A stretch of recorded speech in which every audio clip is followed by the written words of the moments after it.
ezi onye nwe anyị na Chineke nna nke pụrụ m ihe niile, Chukwu okike abịa ma bụ onye anyị na-efe na-agọzi aha nsọ ya, onye ọbụla naanị ya na-achị, onye mmụọ na mmadụ na-erubere isi, onye ọbụla naanị ya bụ ọkaka. Ụbọchị ene ka anyị na-etugha eze ebube dị ngọzi, mmalite na ọgwụgwụ. Ndị gboo wee tụọ oge ebighị ebi, onye nwe m, ụmụ gị wee gbakọọ n'ụwa niile iwe na ozi ọma nke gị onwe gị n'ezi ha site n'ọnụ mmadụ dị ndụ na nke ebere dị ngọzi.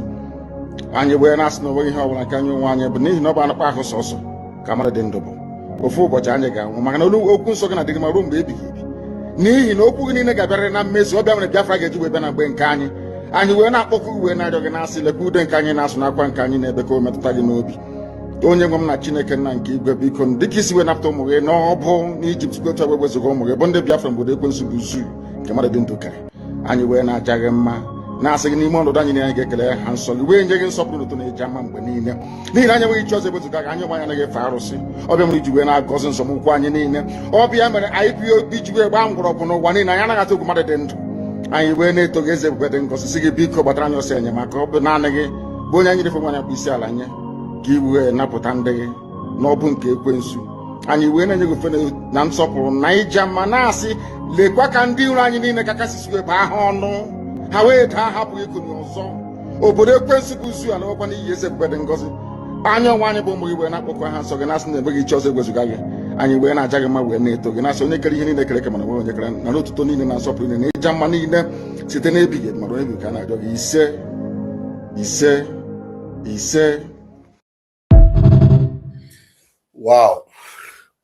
Please, if you're watching, you need to share this program, because I just stumbled upon a breaking news right now that is very, very important and will be very useful to us and for us.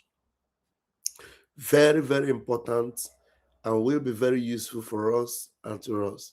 So please, if you're watching now, just be hitting the like button, especially for those of us in the United Kingdom. We need to be in this program. Very, very important. If you are in the United Kingdom, the country where Mazi Nnamdi holds their citizenship. Thank you for joining me, Mazi Louis Peters. Thank you, my brother. Happy New Year, my brother. How is the family? Thank you so much. I did not forget you. I know you are so concerned, and I should be concerned also. And I want you to greet your family for me. I love you, my brother. Thank you. Thank you. Please bear with me. I will reach out. Thank you. Michael, I greet you. Thank you for joining me. This program is going to be very, very important. I stumbled upon a video, and I want to quickly bring it before it will leave the internet. An interview that this present Prime Minister of Britain granted, to BBC. An interview he granted on BBC. I don't know when it is, but I just came across it just now. And we need to make sure this particular video, we need to use it to hold the British government, hold them in their esophagus, hold them in their scutrum, hold them anywhere we can, anywhere our hand can hold them. Please, this is very, very important. Oh my goodness me. Please, we need to share this video now and let's make it go viral. This is coming from the British Prime Minister. Look at his face. So, if he can admit that Britain must look out for British citizens that are undergoing any kind of difficult situation outside of Britain, and that's the reason why he supported the releasing of a terrorist from Egypt to Britain. Mazi Nnamdi Kanu is not a terrorist. Mazi Nnamdi Kanu was kidnapped in Kenya. Please, I want us to... Oh my goodness me. Thank you for joining me. David Uzoichina, thank you for joining me. Maureen Chinenye, thank you for joining me. Please, I want us to share this program. There are many things. Even the title tonight is just different because I was about to, for us to mock Gumi and for us to tell the whole world that, look, Nigeria is falling down. Gumi is on the run. But while I was trying to go into that topic, as I opened my Twitter, I saw this video. As I just opened my Twitter, I saw this video and I said, goodness me, where was I when this news? I didn't, I've been busy all day anyway, domestically, but I never knew that this interview was granted. I have not seen the full interview, but this short one is enough for me. We can play it more than 10 times tonight just for people to know that, look, the hypocrisy of Britain, we must pour it on their face. We must pour their hypocrisy on their face. Look, if they can go out for the release of a terrorist from Egypt, and this man, he couldn't even apologize for that. And he said he doesn't know. And at the same time, he's saying that Britain will protect their own British citizens anywhere they go through difficulties. We are going to ask Britain question. Who issued British passport to Nnamdi? Was that passport, cancelled? Was the citizenship cancelled? If Nnamdi citizenship in Britain was not cancelled, why is Britain keeping quiet and abandoning him at the mercy of the terrorist country called Nigeria? If Nnamdi is still a British citizen with British passport and he was traveling with British passport, why is Britain ignoring and abandoning him at the mercy of a terrorist country like Nigeria? Thank you for joining me, Mommy Ego Ibo. This is very important. I want us to listen to the British Prime Minister. This interview was done today. Oh my God. Let's listen to him. I mean, even just in the last few days, I wonder, are you sorry that you wrote you were delighted that a British Egyptian activist, Alaa Abdel Fattah, was back in the UK when he'd previously said killing any colonialists, especially Zionists, was heroic? He also said there was no genocide against the Jews by the Nazis. Are you sorry you welcomed him back to the UK? Those comments are abhorrent, and I condemn them utterly. But so let's be really clear about that. As I made clear, I didn't know about those comments at the time of welcoming Al-Fattah to this country. But what I would say, just stepping back from it, Laura, is, as you know, with consular cases, one of the jobs of the British government, all British governments, not just this British government, where someone is being treated in an improper way in another country, if they're a British national, is to take action to try to alleviate that situation. And that's why I acted in this case. And actually previous prime ministers. Did you people hear that? Did you people hear that? As a consular case, one of the major issues, one of the major responsibility of British government is to make sure if a British national outside of Britain is having any situation, that they will come for that person. And they came based on that principle.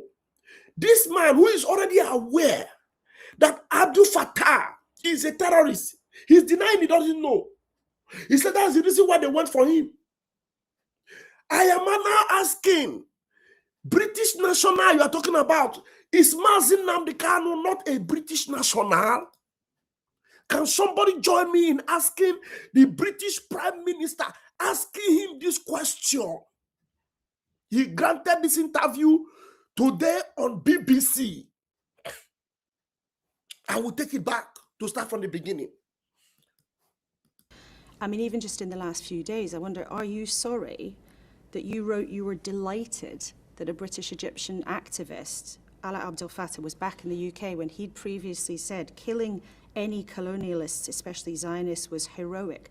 He also said there was no genocide against the Jews by the Nazis. Are you sorry you welcomed him back to the UK? Those comments. Now, are you sorry you welcomed Abdel Fattah back to the country? A man who said killing the Zionists is something that is good. And you said you were delighted to have him back in Britain. Now they're asking him on BBC, are you sorry about that action you took to welcome back a terrorist or a terror sympathizer back into UK? Someone who is delighted in murdering Jewish nationals. Someone who wrote and made posts about terrorism against British people and against Jewish people. They're asking him, are you sorry? Let's go. Please, I want us to focus so that you will know what I'm doing. If you are in the UK, this video is for you. You need to share this video. You need to copy this particular part. You need to share it wide. Let everyone in UK see them. You need to protest. You need to go to this man. Petition this prime minister and ask him, if your law it is to protect British nationals outside of Britain that are having issues or being treated badly, was Mazi Nnamdi Kanu treated nicely, or is he being treated nicely even presently?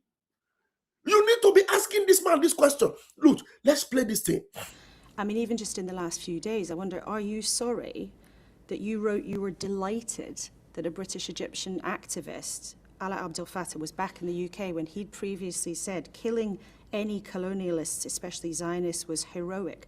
He also said there was no genocide against the Jews by the Nazis. Are you sorry you welcomed him back to the UK? Those comments are abhorrent. Those comments are appalled. Those comments are terrible. He's saying those comments, what is that exact word? Welcomed him back to the UK. Those comments are abhorrent. And I condemn them utterly. But He condemns those comments as he says, okay, let's go. Be really clear about that. As I made clear, I didn't know about those comments. He said he didn't know about them, but we have evidence that, he even represented, Osama bin Laden's second in command in Europe, but he said this one, he didn't know about it. Okay, well, let's continue. At the time of welcoming Al-Fattah to this country. But what I would say, just stepping back from it, Laura, is, as you know, with consular cases, one of the jobs of the British government, all British governments, not just... One of the job of British government, all British government, not only his government, one of the job of British governments, please, I know some of us, even me, I'm finding it difficult to hear what he's saying because the accent is very terrible, but I need to listen very, very well, okay? All British governments, not just this British government, where someone is being treated in an improper way in another country if they're a British... When someone is being treated in an improper way outside of Britain, when someone is being treated in an improper way, okay, the responsibility of British government, all right? Being treated in an improper way, and it's not just this British government, where someone is being treated in an improper way in another country if they're a British national. If they are British national, if someone is being treated in an improper way, if they are British nationals, please, I want to repeat this in several times so that it will sink in. Consular cases, one of the jobs of the British government, all British governments, not just this British government, where someone is being treated in an improper way in another country if they're a British national, is to take action to try to alleviate that situation. But I'm not... And that is to take action to try and alleviate that situation. When someone is being treated in an improper way, especially if that person is a British national, is to take care of that person, and alleviate that situation. Take it back. Laura, is, as you know, with consular cases, one of the jobs of the British government, all British governments, not just this British government, where someone is being treated in an improper way in another country if they're a British national, is to take action to try to alleviate that situation. But I'm not and that's asking why I about acted that. in this case. I'm actually, asking... previous prime ministers acted in exactly the same way in the actions they took to try to get him released, because that's what happens in consular. Even previous British prime ministers acted to try to get him released, and this one is the one that succeeded. The responsibility of British government when British nationals are treated improperly outside of Britain, if they are British nationals, is to alleviate them of that situation and to get solution for them. He said other British prime ministers have taken action or taken steps towards getting that guy out of that place, but he is the one that succeeded. He is the one that succeeded. Now the question to this man is, if this is your rule, if this is how you go after British nationals, what happened with Mazi Nnamdi Kanu? Was Mazi Nnamdi Kanu treated in a proper way? Is it that you are not aware? Okay, because now you are claiming that you are not aware that that guy have made posts of terrorism online, which is the first thing the woman reminded you, that he posted that, Jewish people, if they are killed, that it is a good thing, it's a welcome development. He was happy about it. He made several posts, of which I did a program about it previously. So now, you claim that you were not aware. Are you also going to tell us that you are not aware about Mazi Nnamdi Kanu's own? That he was kidnapped in Kenya? The United Nations courts have given Mazi Nnamdi Kanu freedom. They have commanded and requested that the Nigerian government should free him. Please let me take my seats a little bit higher because I'm sitting in a very low. So, the United Nations have seen into the case of Mazi Nnamdi Kanu and have set him free and have said that they should release him unconditionally. Mazi Nnamdi Kanu had won the Nigerian government in their own court, and they were supposed to pay him. They were fined for all the evil method of Mazi Nnamdi Kanu. Yet, the Nigerian law system, they set aside all those judgments and they called a Janjaweed, infested lawyer, a Janjaweed recruited lawyer to pass a judgment and sentence him to life imprisonment. So if you were not aware, we need to remind you now, Mr. Prime Minister. So this man is not popular anymore in the UK because of this action. So something that should make him more unpopular or popular should be this Mazi Nnamdi Kanu's case.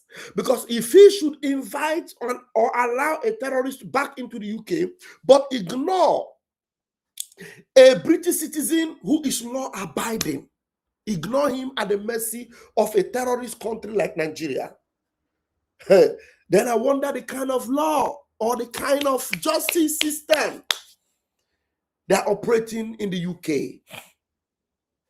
If you have a law to protect every British national who is being treated badly outside of UK, and now it comes to the case of Mazi Nnamdi Kanu,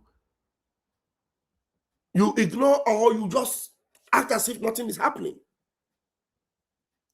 I am going to play it from the top to the bottom again, so that please, if there's anyone that needs to record, take your phone and record this in full. Take your phone, snap it, and record it. Take it, use it as an evidence. It's a very short video. It's less than 1 minute and 30 seconds. It's not up to 2 minutes. 1 minute and how many seconds? Let me see. Very short. Very 1 minute 30 seconds. That's what it is. 1 minute 30 seconds. So we're going to play it again from the top. And please record this thing. Use it as an evidence anywhere you're going. If you are a British resident or citizen and you are a Biafran, this is an opportunity for you to show the whole world that this kind of double standard is appalling, is unbelievable, and it is happening before your eyes. This is the British Prime Minister today on BBC. See this interview and please let them make it make sense that a British national who did not commit any offense, is being abandoned in Nigeria. After all, they know he's a British citizen. They've abandoned him in Nigeria. But they went as far as Egypt and made sure a terrorist sympathizer, is released back into England. Yes, mommy, I know, I'm aware that they have not apologized for, bros, have British ever apologized for blockading Biafra and killing over 3 million Biafran children? The answer is no. Britain doesn't like Biafrans because Biafrans want to leave Nigeria. Yes, we know. But let them even pretend as if, this issue of Biafra is out of their eyes. But for the father, Nnamdi Kanu is a British national. They should be ashamed of themselves that they allowed the terrorists back into Britain. But Nnamdi Kanu, who is not one, who was kidnapped from Kenya, is being held in a Nigerian prison, and Britain did nothing about it. So let me play it from the top. I'm going to make my image a little bit smaller so that if there's anyone that wants to take a screenshot or a screen recording of it, you'll be able to have a clear picture, and please have it saved and show it to anyone you know. Let's go. I mean, even just in the last few days, I wonder, are you sorry that you wrote you were delighted that a British Egyptian activist, Ala Abdel Fattah, was back in the UK when he'd previously said killing any colonialists, especially Zionists, was heroic? He also said there was no genocide against the Jews by the Nazis. Are you sorry you welcomed him back to the UK? Those comments are abhorrent, and I condemn them utterly. But so let's be really clear about that. As I made clear, I didn't know about those comments at the time of welcoming Al-Fattah to this country. But what I would say, just stepping back from it, Laura, is, as you know, with consular cases, one of the jobs of the British government, all British governments, not just this British government, where someone is being treated in an improper way in another country, if they're a British national, is to take action to try to alleviate that situation. And that's why I acted in this case. And actually previous Prime Ministers acted in exactly the same way in the actions they took to try to get him released, because that's what happens in consular cases. But it's almost impossible to understand that no one in the government had bothered to check what he'd said before, and then that the Prime Minister of this country says he's delighted to welcome somebody back who'd expressed those views. Are you sorry you did? Well, of course I regret that, and your point that somebody in government should have known is one I've made myself to the appropriate team, because I do think I should have been made aware, and I wasn't made aware. Did you guys hear it? So a word is enough. Not too much talk. You have seen it. So there's a consular arrangement that no British national should be allowed to go through any ordeal outside of Britain, especially those that are law-abiding. But if you can go and save one that is not law-abiding, how about the one that is law-abiding, that was kidnapped? Nnamdi Kanu is his name. So let them know this. Show them this video. Show them this news. Share this and let them know. Let them know. They should be ashamed of themselves. And let them save themselves from this shame and this disgrace. Let the United Kingdom save themselves from this embarrassment and this disgrace. You see, Nnamdi Kanu is no longer even calling for them or asking them, because the news is no. And I'm happy that Bruce Fein is taking this up. And I hope they do seriously take this up and present it to the appropriate quarters, legally, confronting this and bringing it to their face. The government of Britain should be ashamed of themselves.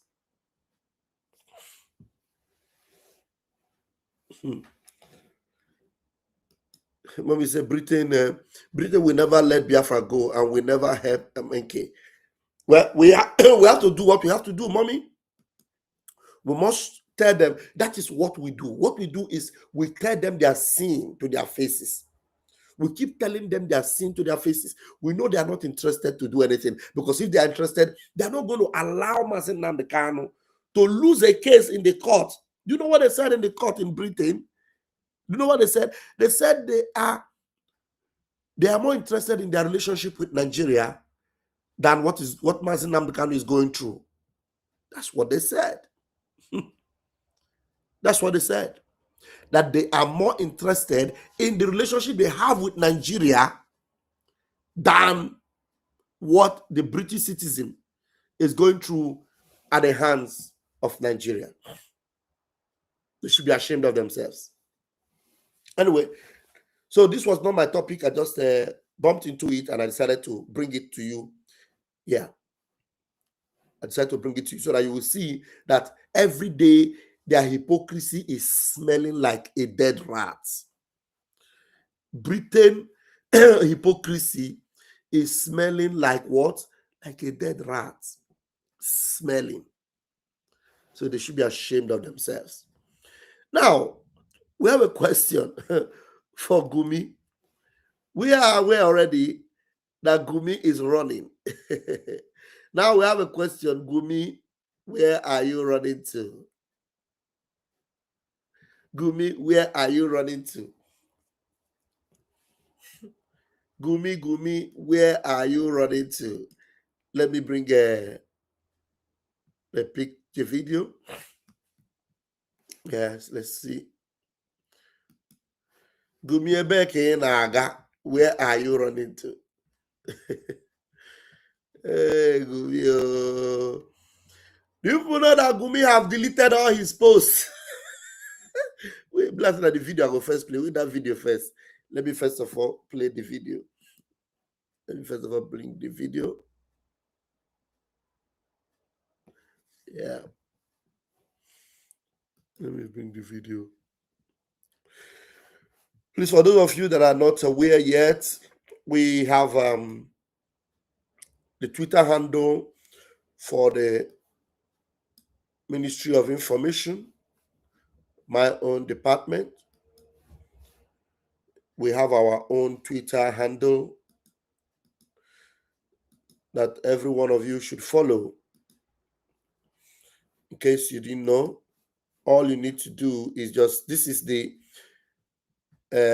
Briggy Ministry of Information.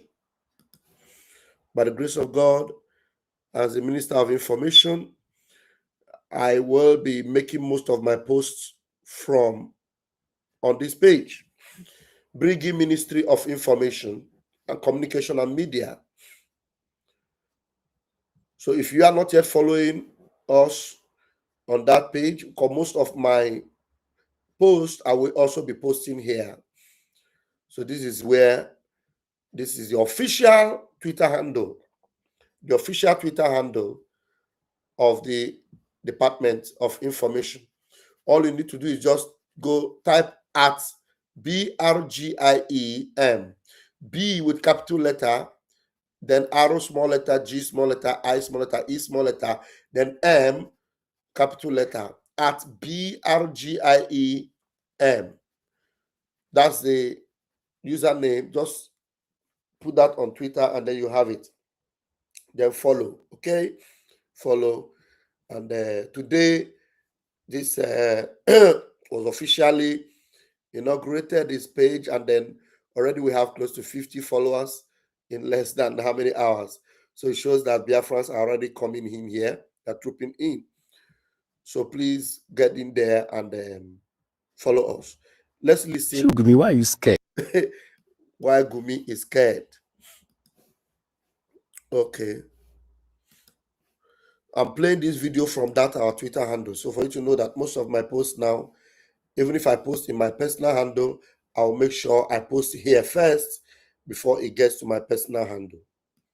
So I will first of all make the post here before you will see it in my personal handle. So anything that's coming from the government, any message from the Prime Minister, any official message from Briggy, you will have it from that particular platform.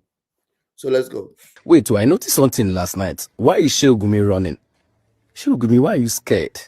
So after the bombing or invasion of Venezuela by the President of America, Gumi has started deleting his posts, all the comments he made about America invading Nigeria, and everything he said about Trump. Shehu Gumi has started deleting them. My question is, why is he running? Why? Anyway, I noticed something about the situation room where Trump and his team were watching, where they were watching the invasion, the aircraft, the bombing, and everything. If you look at the screen very well, you see that they opened Twitter down. They were watching what people were saying on Twitter, meaning that if you tag Trump or anything you talk about Trump or tag White House on Twitter, they will see it. There's high probability that they will see it. So, Shehu Gumi, maybe he noticed that, the arresting of Venezuela president is a step or is a sign that him, Shehu Gumi, It's not safe. can, or there's probability that one day they feel a kaboom in the north and Shehu Gumi will vanish. So he don't notice him. Baba go dey delete all him posts. Since America can do it in Venezuela, they can also do it in Nigeria. No, I didn't say that. I didn't say that. What do you think?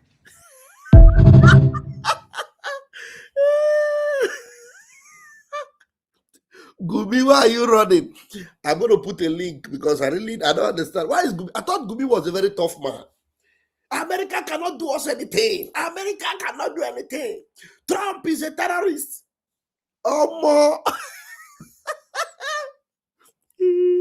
America, in less than how many hours, picked up Nicolas Maduro, was his name, the terrorist in Venezuela, the illegitimate president of Venezuela, the unrecognized president of Venezuela, and picked him up, and his wife.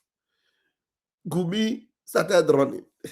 And just like this, our brother said, I'm going to bring another video of him. You know, our brother said, when Gumi saw that America president and the Secretary of State, Rubio, and the commander of war, as they were talking, behind them, they had Twitter. So every tweet you are making about Donald Trump, any tweet where you tag Donald Trump, they're seeing it. Oh, Chineke Nanle. Like Gumi Kawa. Gumi Kawa. Gumi don't go delete all the posts. The fear of Donald Trump is the beginning of wisdom. The fear of Donald Trump is the beginning of wisdom. Gumi Kawa. Gumi said, "Not be me, oh. Jump and pass, Gumi. You cannot jump and pass." So I have put the link here. Can somebody come and tell us why Gumi is running? Anyone that is against Biafra, direct, may you be put to shame. He say. Thank you so much, Raphael Chidera. Please, I have put link. I wish anybody can come in and tell us why Gumi is running. I don't know why Gumi is running. And do you know one beautiful thing? Christians, Fulanis are converting to Christianity in the north. Fulanis are converting to Christianity in the north. Fulanis. Gumi with all your boo-boo yaya and all your lie, everything. You see how you lose? Look, Nnamdi Kanu said something. He said, we always win. We always win. So let me pin the link. I put it. I don't know wherever you are, just come in. It will be good for you to just, let's have a conversation tonight. If there's anyone that has something to say, it's a pleasant time to say it. So please, let's come in and let's ask Gumi, why are you running? Why they run? Let me repeat this one from this our brother, and then I will go and play another one. Wait, I noticed something last night. Why is Shehu Gumi running? Shehu Gumi, why are you scared? So after the bombing or invasion of Venezuela by the president of America, Shehu Gumi has started deleting his posts, all the comments he made about America invading Nigeria and everything he said about Trump.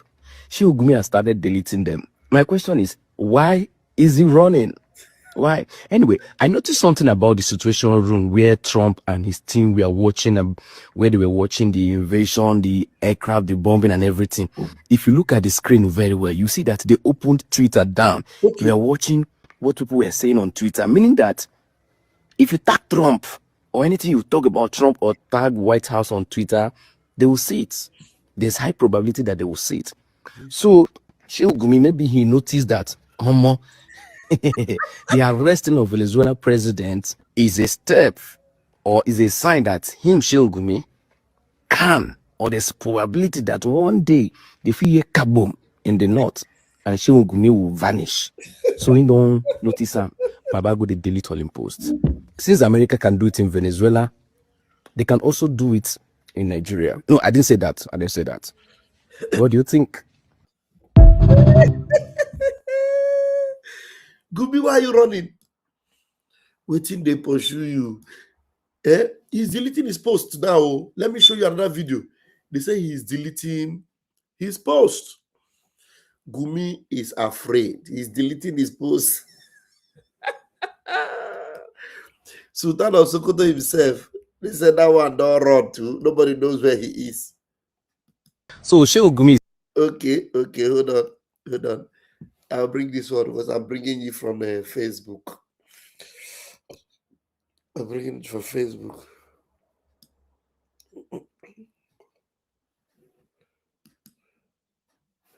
Okay, let's see this.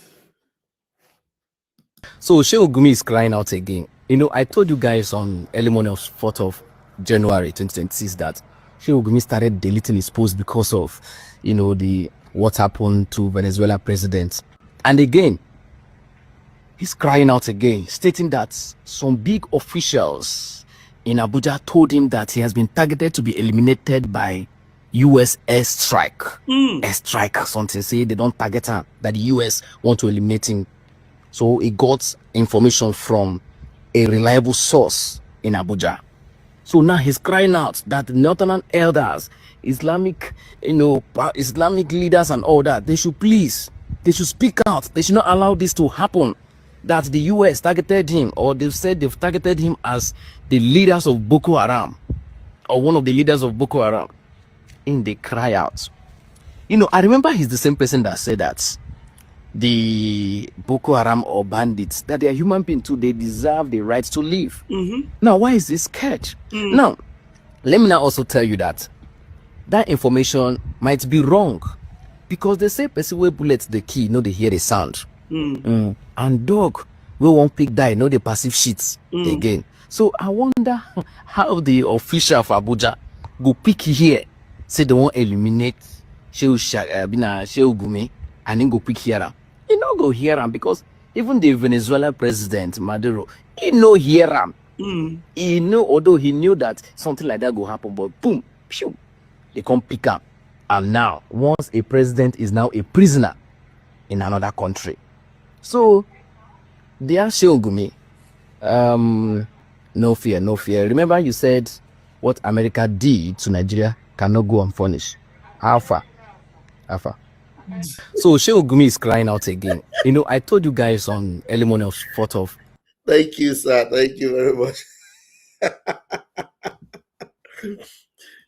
You see, with all the mouths, do you know that it is Sheikh Gumi that was telling Nigerian government to equip Igbo youths to go after IPOB? Sheikh Gumi. He didn't ask them to equip Muslim youths to go after Boko Haram, but he said they should equip Igbo youths to go after IPOB. And what is IPOB? IPOB are indigenous people of Biafra, not armed. He didn't even say equip them to go after ESN. That time when they had ESN, or equip them to go after Biafra Liberation Army. No, that they should go after IPOB. How does it mean? That means anybody that says I'm IPOB, that they should equip Igbo youths that they have paid money to attack them. That's why they littered the whole of Igbo land with soldiers and police that were molesting, kidnapping, raping, and arresting our youths. that same Gumi now is running. Let me remind Gumi that nobody is running in Biafra land. Nobody is running away because of Donald Trump in Biafra land. Nobody. Even in Kaduna, the citizens of Kaduna, the citizens of Zamfara, even citizens of Borno, Sokoto, they are not running away because of Donald Trump. They are not running because they know that Donald Trump is not coming for them. So the question to you, Gumi, why are you running? And now another question is, who is this official? You see how they leak things to terrorists? So whenever they even say they want to go and attack terrorists, somebody will always leak the information to the terrorists. I don't even know when Gumi became the target of American government, except if his name is on the list of those that are sponsoring terror. That is why he knows, or that's why his name is mentioned. Because the only people that American government will be targeting are those whose names are on the list of those that sponsor terror. And funny enough, some of the people in government that think because they're in government, they are secured. If your name is in that list, my friend, you better start running like Gumi. If your name is in that list, that America already knows, those that are sponsoring terror, if your name is in that list, you better kiss your land goodbye. Yes, because you will not be spared. So Gumi knows that now Donald Trump is not joking. It's not about coming on social media and calling Trump. Now you are deleting your post. You are deleting your post. So Gumi knows that he is a very terrible person. Gumi knows that he's a very bad guy. If what you do or what you are doing is good and your conscience is clear, Gumi, why are you running? Because you can only run because you know those that America is coming for. America is not coming for those that are clean and have nothing to do with terrorism. America is coming for those that are involved in terrorist acts, those that are supporting the unaliving of Christians, those that are sponsoring terrorism. They are the ones under the radar of America. And for Gumi to be on the run, it's not today that people have been calling on Nigerian government, arrest Gumi. You know how many days? So since Nigerian government refused to arrest Gumi, Gumi have now seen that the power that passed Nigerian government can actually get him, even inside his bedroom. Inside his bedroom, just like Nicolas Maduro was picked up. Gumi, you're not safe. You know that for yourself, that you are not safe. As long as you are a terrorist sympathizer, you are not safe. You are not safe. And it is so funny that with what is happening in America and the arrest of the illegitimate president of Venezuela, I saw some people protesting in Nigeria. I saw some protesting. America has invaded Venezuela. Hey, illegitimate. Hey, it is illegal. In Nigeria, they were protesting in Nigeria. But if you go on the streets of the United States, if you go on the streets of Venezuela, the country itself, people are celebrating. Venezuelans, over 8 million of them, that ran away from the tyranny of Maduro, Chavez and Maduro, over 8 million of them. They are happy. They are celebrating. Some of them they are giving Donald Trump a lot of title. They are praising him. If you go on the streets of Caracas and every other part of Venezuela, they are celebrating. They are happy. They are welcoming Trump. They say, thank you for saving us. The people that wore the shoe, that knew how it was paining them, are celebrating. But some people, some group of idiots in Nigeria, and some Democrats, are saying that what Trump did was not good. Do you want me to remind you that even the Democratic government, they had bounty on the head of Maduro? Joe Biden placed a $25 million on the head of that president that was picked up now. So the question to these Democrats that are suddenly calling Trump a mistake or one that did not obey the Constitution, the bounty you place on the head of Maduro, what did you want to do with that bounty? What were you expecting? What were you expecting to be done to him? You placed a bounty on his head because you knew he didn't mean well to his people. And Donald Trump understood very well that yes, and because he's an autocrat president, he took action. And now people are complaining in Nigeria to show you that Nigeria is an evil country. Nigeria is a terrorist-infested country. The people that are suffering in their country, and they were delivered. Their terrorist leader was picked up, and they're happy. You that is Boko Haram is almost ravaging you, and hunger wants to destroy you. You are protesting against Donald Trump. May God punish all of you that are protesting against Donald Trump. God will destroy all of you. God will destroy all of you. There's something to us now which is very, very important. I shared it on our Ministry of Information Twitter handle, which you need to follow. Please, for those propaganda and lies about Igbo Muslims and what have you, it has been debunked, completely debunked. Very important. And I want you to watch out and let's see this together. Let's see this together. I'm telling you, there's no strategy. This lady posted. There's no strategy. These enemies of Biafra will not use, but we are ahead of them. We are far ahead of them. Please come and listen to this. I have 2 videos to show you in this regard. Please make sure you are sharing this video and make sure you are watching. Listen. So there's this unhealthy obsession with seeing Igbo becoming Muslims or embracing Islam. So recently, there have been these coordinated campaigns and propaganda on Facebook, on X, and even here on TikTok, stating that Igbo people are embracing Islam or are converting to Islam in huge numbers and in large quantity. This lady posted on her X account and stated that Sonia Uche, the popular Nollywood actress, has converted to Islam and changed her name to Aisha. I quickly ran a background check to this effect, and I found out that it was totally untrue. This other lady claimed that she's from Enugu State, and she stated that Igbo Muslims in Enugu State are being marginalized. I ran a background check on her too, and I found out that she is not from Enugu State, rather she is from Kogi State. So this boils down to the fact that the Muslim Ummah is in an unhealthy obsession with Igbo becoming Muslims.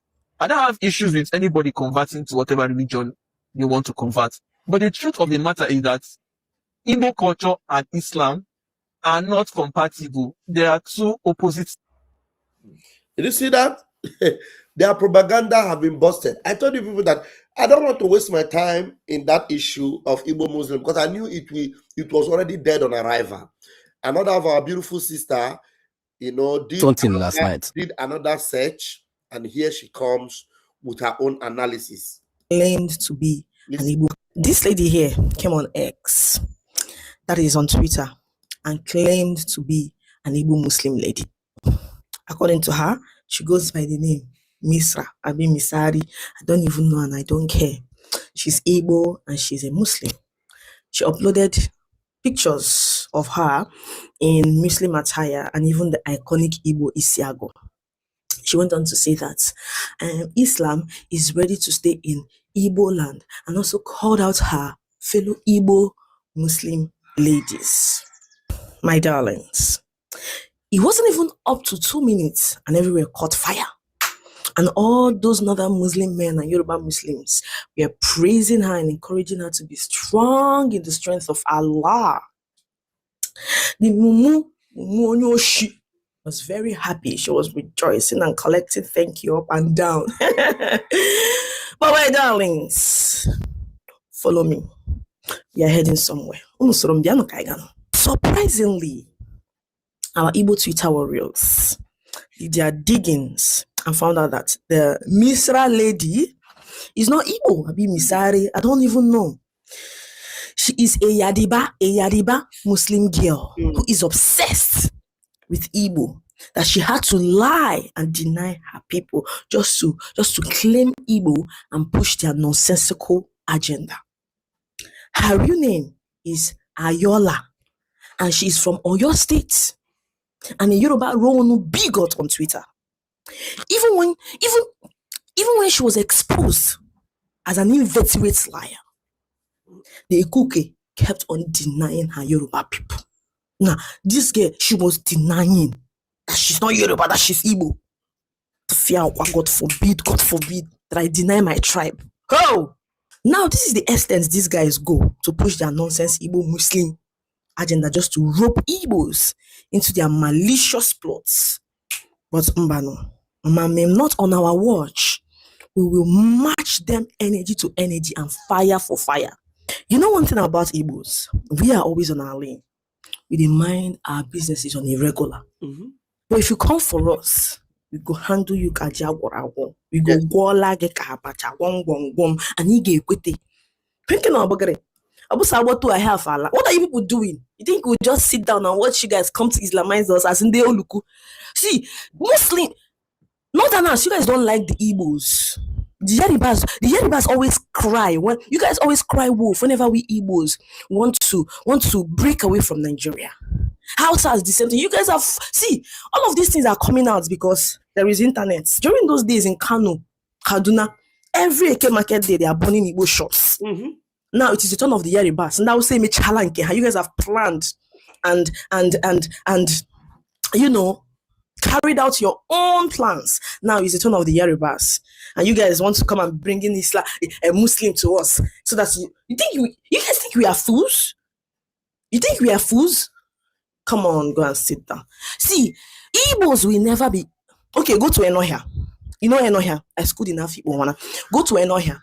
As at then, about 70% of Igbos there were Muslim, but now they've all converted. The person that was supposed, the Shaykh that was supposed to be the head of the Islamic school, the children, all of them don't turn back to Christian.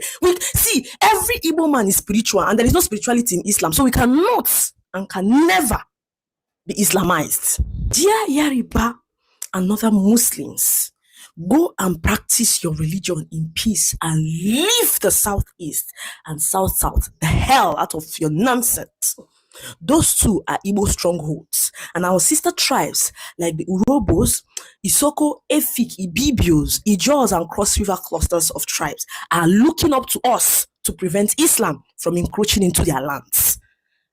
Yes, those of you claiming Igbo Muslims are majorly Igalas and Yaribas who are obsessed with the Igbos, that you have to betray your own identity just to be Igbo. Are you guys not ashamed of yourselves? Chineke na parakwa tuleo. Chineke na parakwa tuleo. There are definitely lots of magnetic and endearing things about the Igbo race. Because tell me why you all are agitated to force a religion that doesn't match their value system on them. And not just that, the Nigerian system keeps on fighting them to submit to such machinations. See, any Igbo man that you see practicing or claiming to be a Muslim, he was paid. An average Igbo man can never and will never be a Muslim. So we are egalitarians. We are Republican. Igbo, an Igbo man, an average Igbo man is spiritual in nature. There is no spirituality in Islam. So you cannot come and tell an Igbo man now. It is not even possible.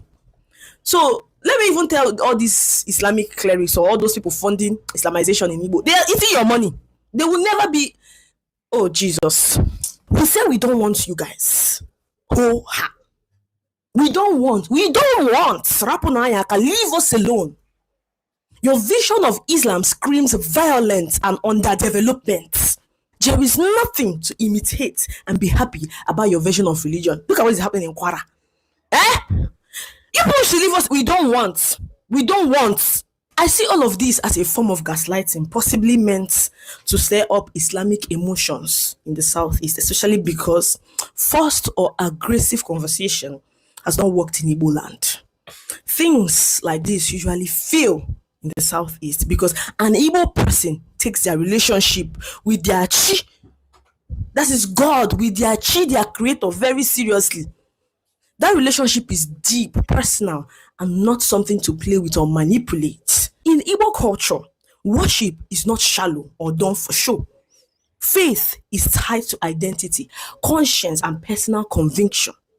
You cannot pressure or confuse an Igbo person into changing what they truly believe, because belief is something they hold firmly in their heart. Yes, a few of them might change because of mercenary or political interest and correctness. See, they will chop on our money and clean mouth. See, they still know where their heart belongs to. An average Igbo man cannot be a Muslim. Ebe ekwano, ono to shade possible. Makagene. You guys are playing on. And it is also disturbing to see someone like Ayola, clearly a Yoruba name, trying to present themselves as Igbo in order to mislead the public. That kind of false identity only weakens trust and exposes the real intention behind such message. Across Nigeria, from the south or the north, you rarely see people openly bragging about being Christians or traditional worshippers, or making loud claims that their religion has come to stay. That kind of talk is unusual because religion at its core is meant to be a personal relationship between an individual and their God, not a tool for public competition, propaganda, or intimidation. Faith is not something to force, advertise aggressively, or use to provoke others. It is a private journey guided by personal conviction and spiritual understanding. When religion turns into noise, pressure, or deception, it loses its true meaning. It's as simple as that. Don't forget to register for our Igbo class. If you don't know how to speak Igbo or your kids don't know how to speak Igbo, rush now and register. And our content creation class is still on. Don't forget to DM me. I'm just a DM away. Bye. Thank you, our sister. This was a good one. Let me see our comment section. Let me see the comments that we have here. Yeah, Raphael said, anyone that's against Biafra, direct or indirect, may you be put to shame. He said. And Eze said, the tiger said, how I wish if I had saved those Gumi's posts. I'm sure you want to talk about Gumi. Yeah. I have another video I'll bring to you from another Yoruba guy. I'll bring another Yoruba guy that busted this other girl that is talking about Igbo Muslim. I'll bring it to you right now. The Yorubas truly do not like themselves. It was Awolowo that started the effort to unite them through a common political ideology, which Tinubu stands for. It is obvious from Ekiti Parapo War. The Ibadan Ijaye War is another example. Nigeria is truly finished. David said, they cannot stand themselves, and that is why they always want Igbos around. That's correct. Very, very correct. All right. Let me show you. Okay. Let's see.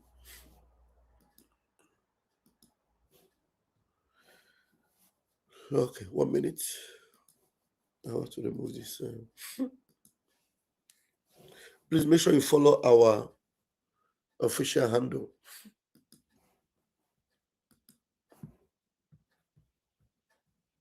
Okay.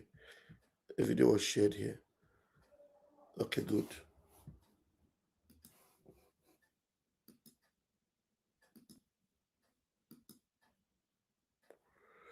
All right. They've been busted again. Oh. That same girl that have been shouting all over the social media. Igbo Muslim. Her own people have busted her. So we are waiting for it. After the video I made on this girl, this fake Igbo Muslim girl, that she's been brainwashed, being properly cajoled to do all these things that she's doing. I received a number of threats. Hold on, sir. After the video I made on this girl, this fake Igbo Muslim girl, that she's been brainwashed, being properly cajoled to do all these things that she's doing. I received a number of threats from Ilorin Muslims, Yoruba Muslims in Ilorin, telling me they are filing litigations that I'm speaking against Islam and all of that. I just laugh. We are waiting for your litigations. And those threat message has been compiled, sent to appropriate organization across board. So we are waiting for it. Now back to this girl. Did you see the people that gave that are filing litigation against him? Ilorin Muslims. Ilorin Muslims. What comes to your mind? Remember, Ilorin is where you have the Fulani, where they have taken over Yoruba land. The part of Yoruba land that have been taken over by Fulani is where? Ilorin. And those same Ilorin Muslims are the ones that said that this guy, he opened his mouth and told them that this girl is fake. This same girl that have been busted now, that she is not even an Igbo. She is from Yoruba land. And she dressed as an Igbo, calling herself Igbo Muslim. Going up and down telling people that Igbo Muslim, that the Igbo people, that the Muslim Igbos that are converted to Muslim, that they are suffering, they are fighting them in the Soka, that creating narrative that will cause more confusion. In the midst of Christian genocide going on, then they start the propaganda of Igbo Muslim. And it's coming from Yoruba land, Ilorin, Fulani connection. And this young boy, whom I believe might also be from Yoruba, told the girl that you are fake. You are fake. And while he was telling her that you are fake, some group of Ilorin youths, they said they will sue him. They will sue him for calling out a fake person. Now listen to the guy. The guy stood his ground. They told them, let me start from the top. He told them, oh yeah, you people should bring up your suit.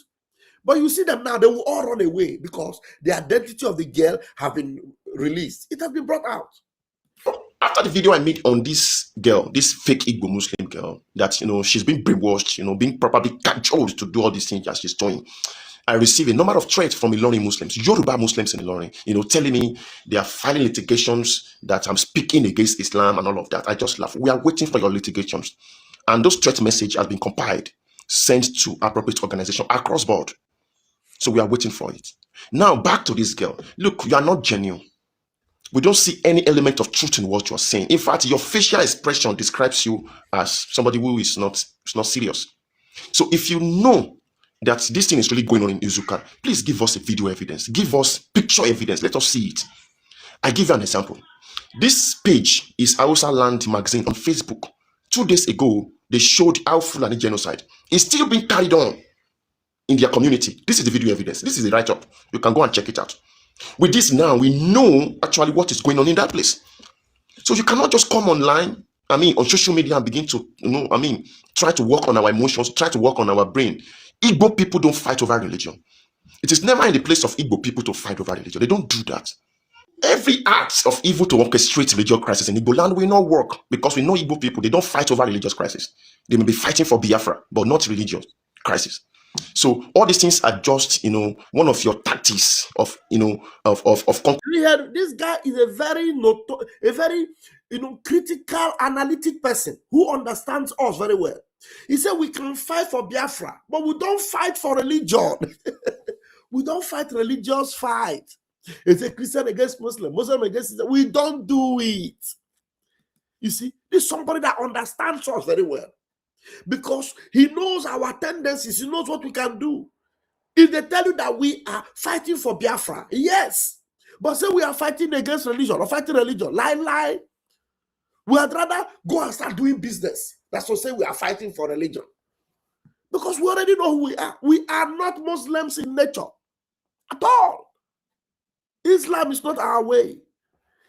But because they know it, and they are an Islamic state already, they want to use that one now as a cover up to begin to tarnish our image. But we nip them in the bud immediately. Please repeat that point again, that we don't fight for religion. Line, on social media and begin to, try to work on our emotions, try to work on our brain. Igbo people don't fight over religion. It is never in the place of Igbo people to fight over religion. They don't do that. Every act of evil to orchestrate religious crisis in Igbo land will not work because we know Igbo people, they don't fight over religious crisis. They may be fighting for Biafra, but not religious crisis. So all these things are just, one of your tactics of, of conquest, Islamic conquest. We know all of these things. So you cannot do that. So this is to put the Igbo people on bad light. You're just trying to blackmail them, to orchestrate a form of deception. This will not work because I'm not an Igbo person, but you can never see an Igbo man fighting over religion. All these things are not a pattern. Do you get that? And Nigerians, let me tell you something. You see, It is because of the Southeast, the Igbos, that Nigeria is still a Christian nation today. The moment you remove Igbo people from Nigeria, Nigeria will be 80% Islamic nation. So get that. If you remove Igbo from Nigeria today, Nigeria will be 80% Islamic nation. That means the northern and the southwest of Nigeria, they are being covered. Some part of the south are being covered by Islam. So the reason why Igbo is the target is because these people, by factory setting, by default, they cannot be Islamized. The reason why Igbo is the target, oh my God, this guy, God will bless you. The reason why Igbo is the target is because by factory setting, by default, we are Christians. By default, we cannot be conquered. We cannot be conquered. By default, we are too formidable. Repeat it again because I'm trying to, put it in my own way, but I want you to repeat it the way you said it, please. West of Nigeria, they are being covered. Some part of the south are being covered by Islam. So the reason why Igbo is the target is because these people, by factory setting, by default, they cannot be Islamized. So by default, they cannot be Islamized. The word I was looking for is I was trying to improvise. I lost his own line. I was trying to improvise. By default, we can never be Islamized. It is difficult to Islamize us. We are the only one that could not be conquered. That's why you see them selling this narrative of Igbo Muslim, Igbo mosque.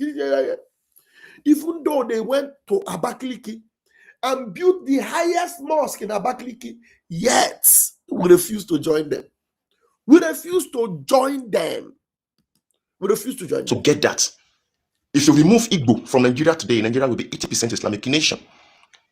That means the northern and the southwest of Nigeria, they are being covered. Some part of the south are being covered by Islam. So the reason why Igbo is the target is because these people, by factory setting, by default, they cannot be Islamized. So the agenda is to come out with all sort of, things to see how they could destabilize this region. That's why the Igbo are different. That is why, look, Igbo, you have to be very careful now. You have to be guided. You cannot fall for this cheap deception, this, victim games that, they are being played on you right now. In fact, this country is depending on you. It is because of you that we are not yet Islamic nation. So whatever I'm telling you now is the truth. The moment you are deceived to believe that, yes, this is the way, you are gone. So you have to defend your faith as Igbo people who cannot be deceived. Please. And it is on these premises, you see, that I was recently talking against Peter Obi. Peter Obi does not know what he wants. He's a confused man. Now he's working with the same people that don't like him, the same people that castigated him in the previous election. He's working now with the northern political elite. So that is why I just wanted Tinubu to remain in power. So let's forget about these political distractions, tax payment, all of that. I pay tax. My last tax payment was 75,000. So that one is not really my problem. My problem is the stability of the country. This country must be stable. Zola. Thank you. I don't hear your own. No, Zola. Let your country be stable. We are out of your country. We are out of your country. You're preaching. Don't do. Thank you for identifying us, for knowing who we are. Okay? Thank you very much. At least you know us now. You know us. Deal. Okay, let me quickly remove that before something else will come and show on my screen. And just in a minute. Let me switch the page.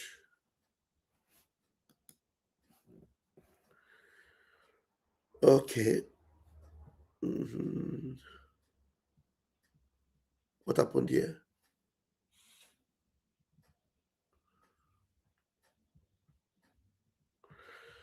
Oh my God. When is this one?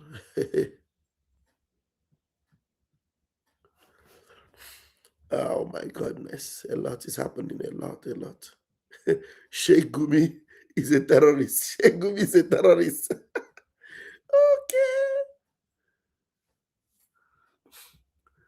Okay. We need the full interview. This full interview, I need it. I don't know whether this is.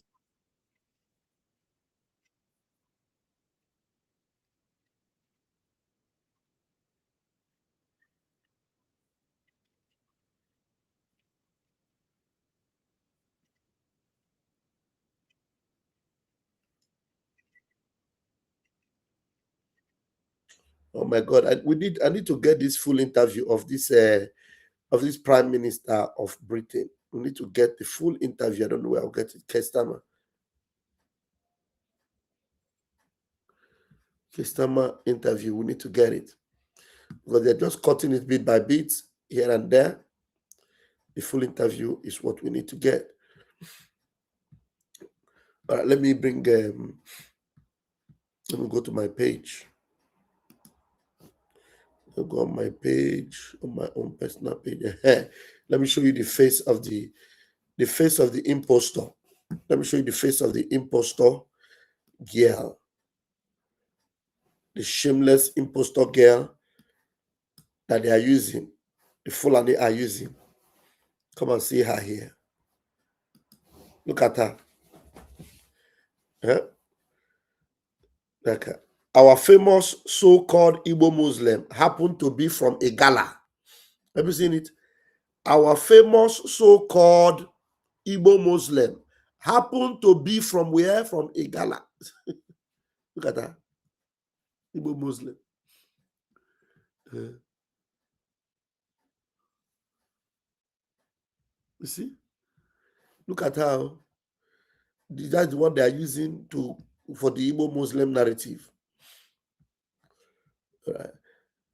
This is my cannot want to choke Gumi. Want to choke Gumi to the last. Gumi, why are you running? Why are you running, Gumi? Why are you running? Now there's something important I want you to know. Already, this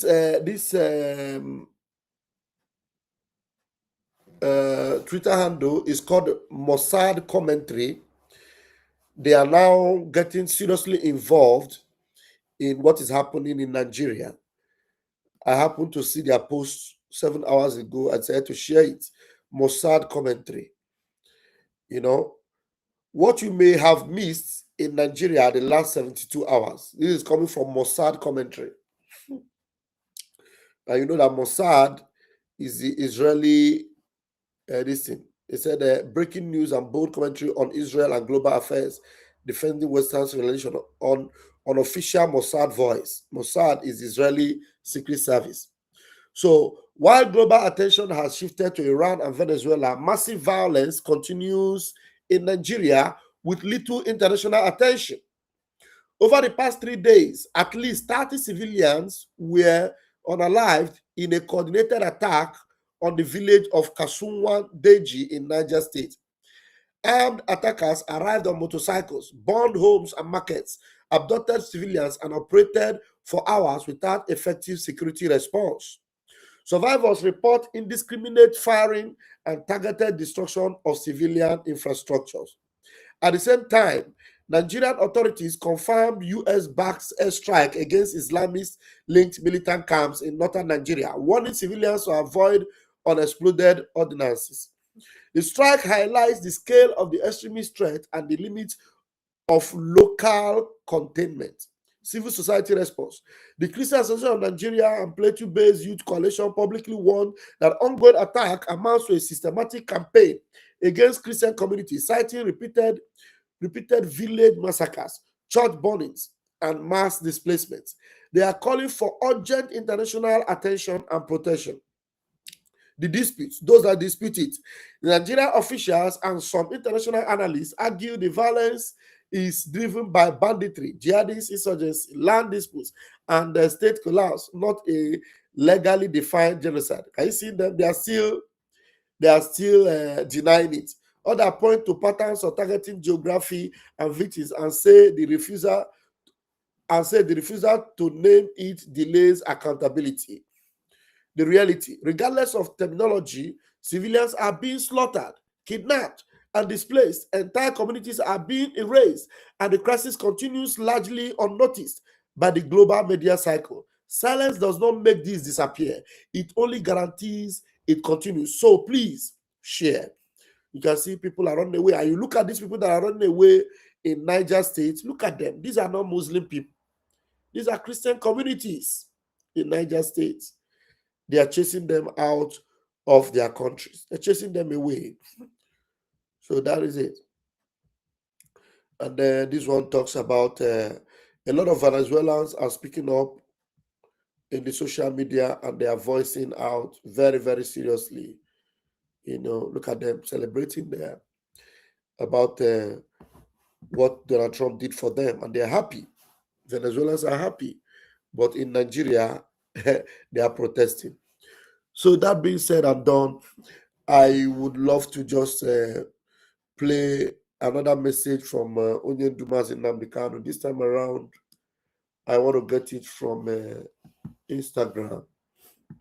Let's go to Mazin Nnamdi handle on Instagram and let's get his message. Mazin Nnamdi message, though it is audio, I just want to listen to it also myself. The audio is from on the 14th of March 2021.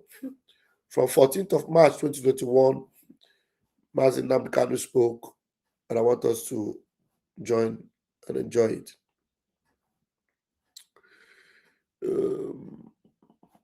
Okay. I'm sure some of you will love the music that will be playing on the background, because we remember that Mazin Nnamdi will always come up with this music, and then we always enjoyed it. So we're going to be hearing Mazin Nnamdi now. First and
Good evening, wonderful people, great Biafrans, wherever you are.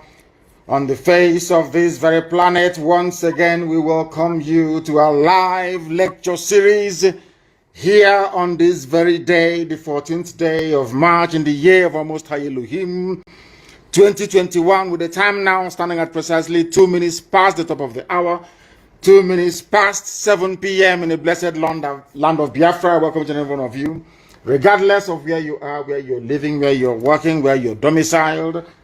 I say good morning, good afternoon, good evening, and good night to some of you, because this very broadcast is being listened to right across the surface of this very planet Earth. And as I welcome you, please endeavor to welcome other people as well. I can see that some of you are already on Instagram. Thank you very much. All of you who are there, Sydney, Febulam, Valentino, all of you who are listening via Instagram, I welcome you. All of you who are listening via Twitter, I also welcome all of you. And I do believe there are some who are listening via YouTube as well. Radio Biafra FM in Biafra land 102.1. We are on satellite. We are on IPOB Community Radio. We are on Radio Biafra app. We are on TuneIn. We are everywhere essentially. It doesn't matter what Facebook does, we are everywhere. And I believe that somebody is streaming this very live content on my Facebook page because they have banned me and they don't want me to broadcast on my page anymore. They are terrified, they are afraid. The one entity, the zoo, is afraid of his IPOB. The one platform that drives them insane is Radio Biafra. And the one person that torments them all the time is Nnamdi. And we shall continue to do so. As I welcome you, please welcome other people. Good morning, good afternoon, good evening, and good night to all of you. Once again, wherever you are. This night is going to be explosive. It is going to be expository. It is going to be, should I say, an expose on the mindset of the Fulani Janjaweed in the zoo and those who are working for them from the south. After this broadcast this evening, If you do not wish to see an end to the damnable zoological Republic of Nigeria, believe you me, you are even less of an animal than I had thought before. Get your pen and your paper ready. If you do not have them, please, I'll give you some time to go and get it. It's very, very important that you note everything we are about to divulge this very evening, morning, or night, depending on where you are. Because right now, even in Asorok, they are listening. Everywhere. Those who haven't gone deaf and dumb yet, they are listening. Even people are hiding under their wives' wrapper, behind their wives' wrapper, I should say, to listen to us. Some have not taken an excuse. They have gone downstairs into the car to listen to Radio Biafra. If you go to Abuja now or to Lagos, the important parts, everywhere is at a standstill. People are waiting for this very broadcast earnestly. And this evening, we are going to preach the gospel of heaven as we have been mandated to preach. Chukwu Kikabiama is with us. And that is why, no matter what our enemies does, Biafra must definitely come. First of all, before we proceed, we are going to pray. But before we do so, I must announce who I am. I am Nnamdi, the leader of the largest mass movement on the face of this very planet Earth, Indigenous People of Biafra, IPOB. Bar none, the very best, the very finest collection of men and women, fighting for the liberation of the kingdom of heaven that is due to be birthed on this very earth. We have come to do the work of the Most High Elohim. That is why, as always, this very glorious movement, this very IPOB is here to stay. So also is Eastern Security Network. I lead IPOB. I am the director of Radio Biafra and Biafra Television. And by the very special grace of God Almighty in heaven, Elohim, Adonai El Shaddai, Chukwu Kikabiama Prumi Hanina, a servant of the wonderful people of Biafra. As I said, I believe that by now you have your pen and your paper ready. You can listen to us via Twitter at Nnamdi. You can listen to us via Instagram at _, the one at the bottom, official, at Nnamdi official. I believe that those who administer my page will also be able to circulate that very link. In fact, post the link for my Instagram and also the one for Twitter, so that should Facebook mess up, people can go there to listen. I know that some of you are listening, of course, via IPOB Community Radio. Before I proceed, we are going to pray. And as always, I am going to pray in the oldest language known to man, the language of heaven. This very language, the angels that surround the throne of grace of the Almighty in heaven are bowing down and singing praises to Him in Igbo language. And that is the language that I will use to pray this evening. Ezi onye nwanyị na Chineke na-adị ngọzi ma ruo mgbe ebighị ebi. Onye ike niile nọ n'ọbadara aka ya, onye ọ bụ naanị ya na-achị. Ọ bụ naanị gị ka ihe niile ekere eke na-erubere isi. N'ihi na o nweghị ihe ọ bụla bụ ihe ikere eke eji ama atụ sị na ọ bụ ya jiri gị. N'ihi na ị karịrị ihe asị na ịbụ. Ọ bụ naanị gị bụ Chineke nna nke usu niile nke ndị agha. Ọ bụ naanị gị ka kpakpando anyanwụ ọnwa na-erubere isi nna nke ebere dị ngọzi. I nweghị mmalite, i nweghị ụsọtụ. Mmadụ dị ndụ na-efe gị ofufe n'egbugbere ọnụ nna nke ebere dị ngọzi, mana ịdị omimi wee karịa nghọta nke mmadụ dị ndụ nke gị onwe gị kere. Ọ bụ ụzọ dị aṅa ka anyị ga-esi wee kelee gị, ka ya bụ otuto nke anyị ga-abụrụ gị nna nke ebere dị ngọzi, ka ị ka anyị ga-esi wee jaa gị mma, n'ihi na anyị enweghị onye ọzọ ewezuga gị. Anyị anaghị efe arụsị. O nweghị ihe ọbụla nke nwa nwaanyị mụrụ ka anyị na-efe nna nke ebere dị ngọzi. O nweghị ihe ọbụla nke aka nke mmadụ mere ka anyị na-akpụ isi ala nye. Ọ bụ naanị gị ka anyị na-efe n'ime mmụọ na eziokwu, n'ihi na ọ bụ naanị gị bụ onye kere eluigwe maka elu ụwa. Enweghị onye dị ka gị Chineke nna nke igwe. Ọ bụ naanị gị bụ eze kachasị eze niile elu. Lekwa ihe ndị gboo na-etu gị ebighị ebi, igosipụta na ịnọ tupu mgbe wee malite. Ọ bụ naanị gị nna nke ebere dị ngọzi ka anyị na-aja mma wee na-ebuli aha nsọ ya elu mgbe niile, n'ihi na o kwesịrị ekwesị na anyị fere gị ofufe nna nke ebere. Jaa gị mma ma too gị. Ọ bụ n'ime ọnọdụ anyị niile anyị ga-efe gị ofufe nna nke ebere dị ngọzi. Anyị ga-aja gị ma anyị ga-ebuli aha nsọ gị elu, n'ihi na ọ bụ naanị gị bụ Chineke nna nke usu niile nke ndị agha. Ma lekwa okike gị nna nke ebere dị ngọzi. lekwa ụmụ gị bụ Biafra ka m na-eche gị n'iru n'abalị IPOB n'ụwa niile ndị ezi omume ụmụ Chineke chetakwa na ihe niile nke anyị na-eme nna nke ebere dị ngọzi ozi nke anyị na-agbasa onye ime eluigwe bụ n'ihi aha nsọ gị marakwala anyị bụ anọkpa ahụ ofu ụbọchị ihe niile ikere eke ga-agabiga mana okwu nsọ nke gị na-adịrị ma ruo mgbe ebighị ebi ọ bụrụ na ọ ga-amasị gị na ala nsọ nke gị bụ Biafra nna nke ebere kwere n'ihi mmehie nke anyị onwe anyị mere nna nke igwe ka ị ga-eji wee gbakọta anyị azụ wee hapụ ka ndị iro wee mebili anyị ndị a na-ebighị ugwu nna nke ebere dị ngọzi ọ bụ n'aka gị ka ọ nọ nna nke igwe ọ bụ naanị gị mere ọnụ wee kwuo na Biafra ga-abịarịrị na ndụ na-abụghị n'ọnwụ nke a bụ okwu ọgba ndụ nke i kwuru n'isi ma ezi ebube dị ngọzi n'ihi na i kwuru sị ọ kakwa mma na eluigwe n'ụwa bịara na isi njedebe kama na okwu nsọ nke gị agaghị ere ọ bụ n'okwu nsọ gị a na nkwa nke ikwuru anyị ka gbakwasịrị okwu wee na-akpọku aha nsọ gị n'abalị a n'ụtụtụ n'ehihie n'ụwa niile okirikiri wee na-asị gị onye dị nsọ ma ruo mgbe ebighị ebi bịa ka iwe eze anyị ekpere bịakwa ka ude nke anyị na-asụ n'akwa nke anyị na-ebewe metụta gị n'obi n'ihi na ọ bụ naanị gị bụ Chineke nna nke pụrụ m ihe niile lekwa ka ụmụ mmadụ ndị ekwensu ndị ekwuru ụmụ ọchịchịrị si wee gbakọ ebe niile wee na-agba izuzu ka emegide ala eze gị n'elu ụwa bụ Biafra ị ga-ekwe ka ihe dị etu a wee mee ị ga-ekwe ka ndị iro wee chi aha nsọ gị ọchị n'ihi na agaghị achị ma ọchị ọgwụ ụmụaka agachi ọchị ọ bụ gị ọgwụ Chineke nna ka agachi ọchị a gasị ka ebe Chukwu okike abịa manụ ndị a ụmụ ya na-akpọku ya mgbe niile ka ebe ọ nọ ọ naghị aza ha ekpere ọ bụ aha nsọ gị ka a ga-akọtọ mana ọ bụ na gị bụ onye mazụrụ ihe niile ọ bụ na ọ gbadara aka gị ka anyị nọ nna nke ebere dị ngọzi wee na-arịọ gị n'isi IPOB n'ụwa niile ndị nche State Security Network ụmụ gị ebe niile ha nọ n'ụwa niile nna nke ebere dị ngọzi ezinụlọ abụrụ bụ Biafra nna nke igwe bikonu nye anyị amamihe ma nye anyị ezi nghọta nye anyị ezi echiche nye anyị amamihe nke pụrụ iche dịka isi wekwa anyị na nkwa na ị ga-enye anyị ka ọ ga-abụrụ ikpeta nsọ na Biafra ga-abịa anyị ga-aja gị mma wee too gị bulie aha nsọ gị elu ka ụwa niile wee mara n'ezie n'eziere mụ Biafra bụ ụmụ Chineke ka ọgbọ niile nke ga-abịa wee sị na ọ bụ Chineke nna nke pụrụ m ihe niile nyere ha Biafra na ọ bụghị mmadụ dị ndụ anyị wee na-asị n'uto na nsọpụrụ na eji ama ga-adịrị sọsọ aha nsọ gị site n'ebe mara onye ebibi ka na-arịọ gị ise I prayed in the language of heaven asụsụ eluigwe asụsụ ndị mmụọ ozi ọbasi bi n'igwe my people in Akwa Ibom and Cross River they say Abasi. My brethren in Ijoland, they say, Tamuno, all glory belongs to thee. Our people from Ishekiri, they will say, Orise. We call him Olisa Binigwe. The same thing, the same family. Indivisible, under God Almighty in heaven. Now we are going to preach this very gospel as mandated by heaven.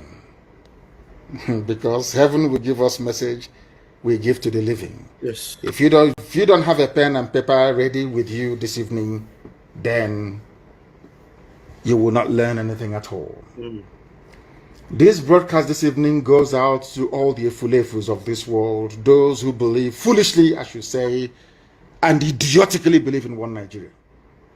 Those who out of self-hate and deprecation jettisoned everything that made them humans and instead subscribed to an identity given to them by foreigners, by Europeans. I want all of you to pay very close attention to this very broadcast this evening. Omahi, Wike, Obiano, Hope Uzodimba, all these people, Ifulefus, I want you to pay attention to what I have to say. All those in Abuja and in Lagos, foolishly spending the best years of their lives in another man's land. This is also for you this evening. You have heard this clip before, some of you 1,000 times over.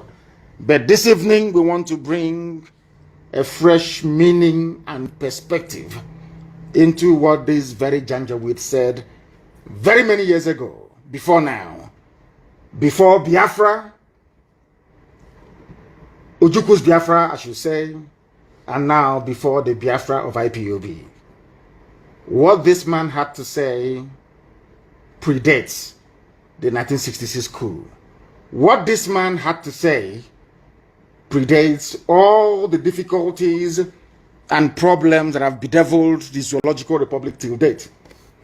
I want you to understand something this evening. I want to prove to the whole world, because I know that the British, those that run the zoo, the British High Commissioner, Katuna Lang, is a woman, a white woman, US ambassador, all the diplomats, they are listening, because anytime we broadcast, the whole world comes to a standstill. They all listen. They are listening this evening. And I will encourage them to also bring their pen and their paper ready, please. I want to prove beyond every conceivable doubt that Fulani is the problem of Nigeria. Fulani started the problem of Nigeria from day one. Over the years, they toned down their rhetoric, they moderated their behavior. Now they have come into battle with AK-47 and their Nama, their cows. You have listened to this clip a billion times over. This was the clip I played in the year 2015 that led the late Buhari, because Buhari is dead, the late dead Buhari, to comment about Radio Biafra. To say that they will ban Radio Biafra because of this very clip I'm about to play now. And I want you to come to this broadcast this evening with an unbiased mind. Come very clean and clear, that God Almighty may judge you justly. I am going to play this very clip for you. And upon this very clip and what this man said, are we going to base our discussions and analysis this very evening, morning, noon or night, depending on where you are. Listen very carefully, I beg of you, please. It's very, very important. And as I'm doing so, please, somebody should endeavor to put it on my page. In fact, on all the platforms, that the world may know that we are not the aggressors, that the world may know that Fulani people are troublemakers. Fulani people never wanted Nigeria to work from day one. Fulani people, they are the bane that Nigeria is backward today, is down to only one group of people, the Fulani tribe. When I say it now, I know that Kadira Mohammed will say this was what obtained in Rwanda in places and things happened. And they say it's pure rubbish. What we are presenting this evening are facts and figures. Please listen very carefully, especially Efulefus from Igbo land. Listen very well. All the idiots talking against Biafra, listen very carefully. All the idiots campaigning for one Nigeria, one zoo, listen very carefully, please, to understand how foolish you are. I have now come away from blaming Britain and Europe for coming to Africa, bastardizing, balkanizing, dividing, and rendering us asunder, all of us, and giving us artificial boundaries, which we accepted because we are very daft. I want to bring the problem a closer home. I want to bring the issues closer to you this evening, especially for those of you who are in Nigeria, to understand the depth of your stupidity and your foolishness. I'm not insulting you. I'm only giving you facts that will guide you away from darkness into the light, which we are pointing you towards. Listen carefully, please. Major talks about killing your premier. Add on top of that the North's Listen. general hate of the East, and you can start to get the picture of the sort of tribal tension Nigeria was heading towards. One thing I've noticed, Premier, while I've been here, is that Northerners seem to have, I mean, almost call it obsession about the Igbos. Could you perhaps explain that to me? Well, the Igbos are more or less the type of people whose desire is mainly to dominate everybody. If they go to a village, to a town, they want to monopolize everything in that area. If you put them in a labor camp as a laborer, within a year they will try to emerge as headman of that camp, and so on. Well, in the past, our people were not alive to their responsibilities, because you can see from our northernization policy that in 1952, when I came here, there weren't 10 northerners in our civil service here. And I tried to have it northernized, and now all important posts are being held by northerners. Is this policy of filling all key posts in the north solely with northerners and not with other Nigerians a temporary or permanent one? In actual fact, what it is a northerner first. If you can't get a northerner, then we take an expatriate like yourself on contract. If we can't, then we can employ another Nigerian, but on contract too. This is going to be permanent, I should say, as far as I can foresee, because it will be rather dangerous to see the number of boys who are now turning from all our learning institutions coming out with having no work to do. I'm sure whichever government of the day might be, it will feel rather embarrassed, and it might even lead to bloodshed. Doesn't this damage the ideas of all people in all regions in Nigeria being fellow citizens of one country? Well, it might, but you are new to our region, but how many northerners are employed in the east or in the west? The answer is no. And if there may be 10 laborers employed only. I hope you have listened to, that is the voice of the man that Buhari was emulating when he came into office. Buhari was following the footsteps of this very man you've listened to now. He was the Sadwana of Sokoto, the leader of the Northern Nigeria People's Congress. He was the leader of the North. Anytime you have a Janjaweed say their founding fathers, they were referring to this very man. You just heard his voice now. He was interviewed, should I say, rather bizarrely, independently, so to speak, by a BBC journalist. I believe that was in the late 50s to early 60s. These are the people responsible, so we are told, for bringing the so-called, should I say, flag independence to Nigeria. Anytime you hear, be it the Senate President or anybody from the northern part of the zoo, talk about their founding fathers, they were talking about this man. And this man was asked a question by a white man. The interviewer is a white man working for the BBC. They asked this black man, this very baboon in a zoo, his name is Sir Ahmad Bello. He was knighted by the Queen of England, Queen Elizabeth. Understand this very clearly. That is why I said it is better for you to bring your pen and paper this evening. Even if you don't come to lectures again without a pen and paper, it's better for this evening you must have one. Very, very critical, please. This man, alongside Awolowo and Azikiwe, and to an extent, Tafawa Balewa, they were responsible, so to speak, for should I say, forging the new Nigeria that Britain had created. It was in 1960. After independence. And he was asked a simple question, a very simple question. Why do you hate Igbo people so much? These are Fulani people. I want Okezibazo, I want Hope Uzodema, I want all of them to, I want Wike, I want them to pay attention this evening. I want Ohanes and Ndioshi, George Obioso, pay very particular attention, because what this man said in late 50s and early 1960s is still prevalent today in our lives. And I'm going to prove it to you this evening, one after the other. The man asked him, in other words, this is where I get upset with Katrina Lang and the so-called British mission in Nigeria. Britain is aware, because this is a BBC journalist interviewing a Fulani leader. When there was no strife, there was no war, there was no problem, when they were planning and creating their useless one Nigeria, please pay attention, please. Pay attention, please. To understand how foolish we came, to understand how foolish Uzadema, to understand how foolish Johannes, anybody talking about one Nigeria, I want to prove to you tonight, heaven is my witness, that the person is a fool, especially if you're a Biafran. They asked this man, and when they talk about Igbos in those days, they're talking about everybody from the East. In fact, to an extent, even including the West. These are the people they claim that created one Nigeria for us. These are the people they call their founding fathers. That is why after this broadcast this evening, I do not think that Nigeria can ever be the same again.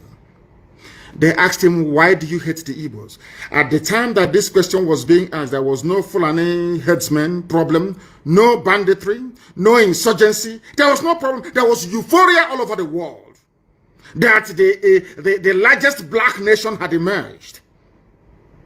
That they call Nigeria. And this is one of the leaders, one of the leading lights of that very period of history of Africa, so to speak. And what he started with was hatred for Biafrans.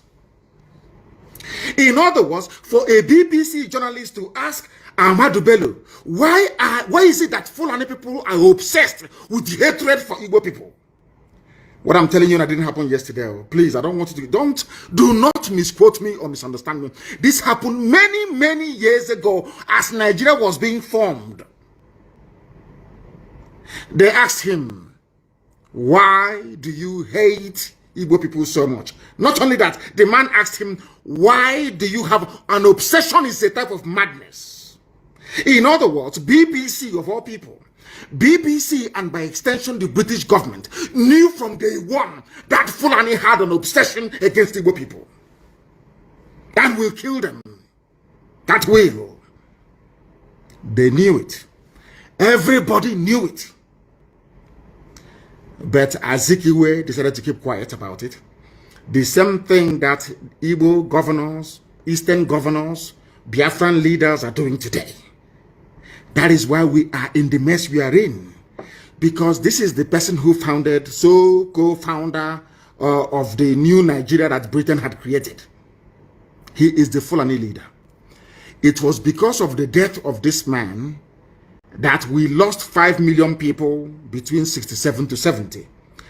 It was because of the death of this man that Gowon declared war on Biafran people. It was because of the death of this man, that was why Aburi never stood. The agreement reached between Ojukwu and Gowon never stood a chance of working because the Fulanis were hell-bent on avenging the death of this man. I'm going to play his voice once again, and I want people to please try and determine for themselves if by killing this man, Nzogu had done anything wrong. It was Nzogu that killed him because Nzogu was a Nigerianist. Nzogu was a patriot. Nzogu felt that what this man, I want to let the world understand what led to the war and why Britain said that Nigeria must go to war against Biafra. You must pay attention this evening. I'm begging you. I'm going to play his voice again. Before he started, I provided an intro, kind of a voiceover, for you to understand, so that what is happening today with Fulani Janjaweedism, banditry, the hatred, the fact that when this regime of Buhari came in 2015, their plan was a northernization agenda. What this northernization means that a Fulani man will occupy every position of importance in Nigeria. This thing was said over 60 years ago, but in 2015, when Buhari they implemented it, they're still implementing it till to this very day. That is why I feel sorry for the South, by which I mean the East and the West. I even want my Yoruba brethren who are listening to pay very close attention. I want them to understand the mess everybody's in the South. I want them to begin to appreciate the level of trickery, the level of takia, the level of deception the Fulanis are willing to deploy in order to conquer you, both spiritually and physically. Because as at the time this man said this very thing, when they say I hate Fulani, I don't hate anybody. It was Fulani that hated me first. They did not just hate me first. They have consistently hated me. Are you listening to me? Now I'm going to play it again. Listen to the intro and you listen to the voice of the man they claim created Nigeria. And you will understand from what he's saying, it is what APC is implementing today. APC, Fulani Party. Fulani Party of bandits and terrorists. That's what they said, northernization agenda. The North first. And some of you may be wondering, why is it that Fulani has this hatred for Igbo people? I want Hopo Sodema to pay very close attention. I want to Hanez Ndiara and Ndioshi to pay attention. I want every Efulefu to listen very carefully. You may be wondering, why is it for no reason we were not at war in late 50s and early 60s? Nothing was wrong. We did nothing to Fulani. A Fulani leader, the leader of the Fulani people, the leader of the entire North, came out to say, We hate Igbo people. And he gave the interview to BBC. Now, how can you blame me for hating them? I don't even hate them. I'm only trying to fight them or stop them from killing our people. That's what I'm doing. I want to tell you that what they are planning, what the plan of APC today was what Ahmadu Bello has scripted down. I said that was why in 2003, 2011, is it 2003, 2007, 2011, Buhari kept contesting. People never knew the reason why Buhari overthrew the government of Shagari. Buhari, this is his mentor. His hero is the Sadwana. If you listen to him when he was alive, if any of you paid any attention to what Buhari was saying, Buhari kept saying that they killed Sadwana, that they killed Sadwana. That's his hero. The reason why Sadwana hated the Igbo people was because the East was the only part that their type of Islam never got to. You may think it's about politics and economic development. It's because the Fulani sword and Quran got into Yoruba land. The Fulani sword and Quran decimated the entire Middle Belt. The Fulani sword and Quran got into even up to Upper Benue, but never made it to the East. That is their anger till tomorrow morning. And they will never stop. I want Wike, I want Osodemba, I want all these idiots, I want Ohanes and Ndosi to pay very close attention. The reason why they keep telling you every day, stay in one Nigeria, do what you can, is because they want to conquer you. It's their job, it's in their bone marrow, it's in their DNA. This is a man who is a nationalist. The most painful thing is that Britain knew about all these things, but they kept quiet. Britain never said anything. Britain kept quiet. I want to play it for you again. This is the leader of the Fulani people. I want to say that the hatred they are pouring out today, the reason why Buhari can form a government and there is no Igbo man in it, the reason why they can be doing all the nonsense they are doing, customs or not, EFCC not, is because it is a grand plan. And I want you to compare and contrast the behavior of Fulani politicians with that of the idiots from your village in the south. Do you see how the Fulanis laid down a template? Not just a template of political domination, but a template of complete and total annihilation of every indigenous ethnic group in Nigeria. What APC is carrying out today was laid down before even 1960. They have been pursuing that same agenda, year in, year out. But some of you are too blind to understand what lies in front of you. This evening, we are exposing them that the world may understand, that the world may know why we are doing what we are doing. I'm going to play it for you once again. Please pay very close attention. And this time around, I'm going to interrupt. As they proceed, I will interrupt to analyze and bring to your knowledge and understanding the evil that Fulani portends for everybody, not just for Igbo people, not just for Biafrans at large, but not even just for the entire South, but for everybody who calls himself a Nigerian.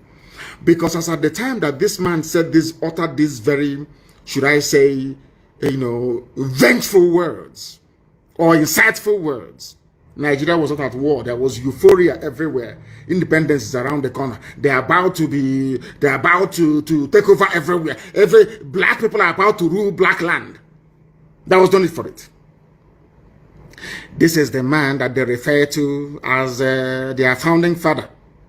This is the leader of Boko Haram. This is the leader of Fulani bandits. This is the leader of Fulani headsmen. This is the leader of every terror group that has ever emerged. He is their spiritual leader. He's dead, of course.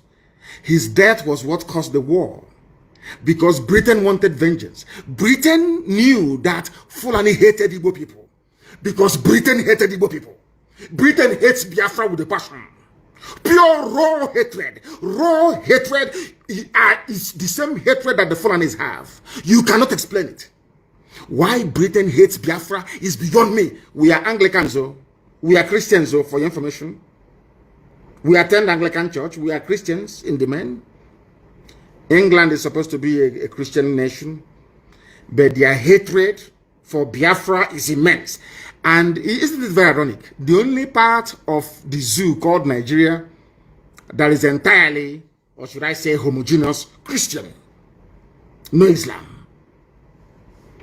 That is the people that Britain hates most of all.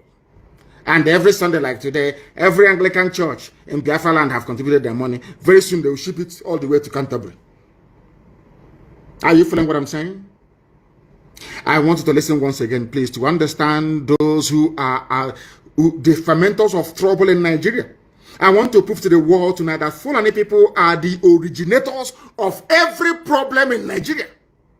It was because of this statement and the statement that this man made at Sandhurst. That was why Izogu killed him. Not because of any hatred for Fulani. And tell me why such a person should be parading himself as a Nigerian. In fact, even the journalist asked him, but shouldn't Nigerians be free to live anywhere they like? He said no. He said no. And tomorrow morning you sing, I pledge to Nigeria, my country. Do you see why I call Nigerians fools and animals? This is the reason why. Because they can reason very well. I don't understand the reason why somebody should be proud of a country where those they claim shaped it are against a particular group of people. Because Islam did not get there. Because they did not conquer us. Let me play for you again. Major. Listen. Talks about killing your premier. Add on top of that the North's general hate of the East. And you... The North hates the East. Ask yourself why. They love Yorubas a little bit, because that's why they said, we are Yoruba forest, we're not leaving, we're not going anywhere. That's what Miyetiala said, a terrorist group. That now and again they go to Asorok and they collect their own share of the money. They buy more weapons, they charter private jets, they fly in the weapons, and they're in our forests, killing us every day. I want people to understand what I'm saying tonight is very, very important. Why is it that the North hates the East? What is this hatred for an Igbo man? I'm asking. Because we are hardworking, because we are blessed, because Elohim is with us, because anywhere we go to, we bring light, and we bring blessing of God upon that very place. Is that why you hate us? For no reason. Britain is aware, EU is aware, US is aware. Everybody knows. Now, why do you want us to stay in a land brimming with such hatred for a particular group of people that led to the death of 5 million of those people? We are the only people in the world, only Biafrans are the only people in the world having suffered the level of genocide we were subjected to, or should I say Holocaust. And we are still in that same country that killed us. Only us. No other people, nowhere else in the world. That is why we must change our thinking. That is why the likes of idiots like Wike and those of them, all these idiots must reason tonight. After I think Wike has been listening to our broadcast now, he's changing Oyibo names, white man's name in Iguacha to more local names. That's the they're all listening. I think he went to Waterlands and changed it to something else. It's no longer Waterlands. He was asking them, why are you answering white man's name? If he was sincere, he should have gone a step further to say, Port Harcourt is a white man's name. The name is Iguacha. Maybe someday, sometime in the new Biafra, we shall get there. I want you to listen once again to what this animal has to say. I call Ahmadu Bello an animal, because only an animal can speak this very way. His hatred is not for white people. No, not at all. In fact, he said that I will give jobs to people that colonized you and subjugated you. He said, no, don't worry, I'll give jobs to you more before I can give it to an Igbo man. Are you following what I'm saying? I will give jobs to a white person. This is Africa. Your so-called Africa, one Africa. Let Africa be united one. These are the idiots that made it impossible for Africa to unite. And he's a nationalist, we are told. He's a founding father. According to Fulani Janjaweed, he is the founding father. I want you to pay attention tonight, for goodness sake. Listen. Start to get the picture of the sort of tribal tension Nigeria was heading towards. Tribal tension before 1960. So what is happening today has been there from the beginning. And I'm asking people, you have suffered this mess for nearly 60 years. The same tribal tension for 60 years. When is Nigeria going to get better? I'm asking. When will this tribal tension stop? The fact of the matter is that it can never stop. Never, ever, ever, because the hatred is deep rooted. It's in their system. They cannot help it. Because we have not conquered the East. That's what they're saying. We have not dipped our Quran in the Atlantic Ocean that flows on the coastal lands of the East. We must take them. And that's what they're doing. Do you understand them now?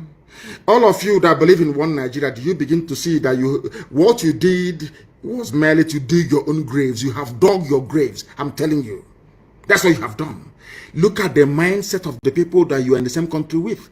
And this man, you can hear from his accent, he's polished, he's educated. I think he studied at, I don't know if he was Cambridge or Oxford. You can hear, he's a prince of the Fulani Sultanate. You can hear him the way he speaks. Very crisp English. It was this man that made me to realize that mastery or command of English language does not confer upon you any, should I say, any intellect of any sort whatsoever. It doesn't. The fact that you can speak English doesn't mean you're intelligent. This was the man that made me to realize that very fact. Listen to him, please. This is the founding father, so to speak, of Nigeria. Fulani. I want to prove to the world that it was the Fulani. What is happening in Nigeria today is the cause of the Fulani. They are the problem that you have. Listen to him. One thing I've noticed, Premier, while I've been... That is the voice of the British interviewer, BBC journalist, asking him. He's asking him, Premier. He was then the Premier of the North. Asking him, Premier. One thing I have noticed is the obsession, the hatred, the raw hatred the Fulani have for Igbo people. Where is it coming from? A white man, BBC, they realized all the way from London that there are two people, these two tribes you have, in a place called Nigeria that they themselves created. One hates the other and wants him dead. Yet you're talking about one Nigeria. I'm asking you, with this level of hatred, on what basis, therefore, are you campaigning or championing one Nigeria, especially if you're from the East? On what basis, I ask you? How? Please explain to me. On what basis? Let us hear the journalist and the question that he had to ask. Listen. Here is that Northerners seem to have, I mean, almost call it obsession about the Igbos. Northerners have an obsession about the Igbos till tomorrow morning. That is why we are told that Ahmed Lawan, now the president of their so-called Zoo Senate, went to Imo State and was saying everybody should come and join APC. This is their plan from the beginning to conquer us from the beginning. Conquest! But unfortunately, a typical Igbo idiot in Abuja or Lagos cannot seem to realize this. The handwriting is there on the wall.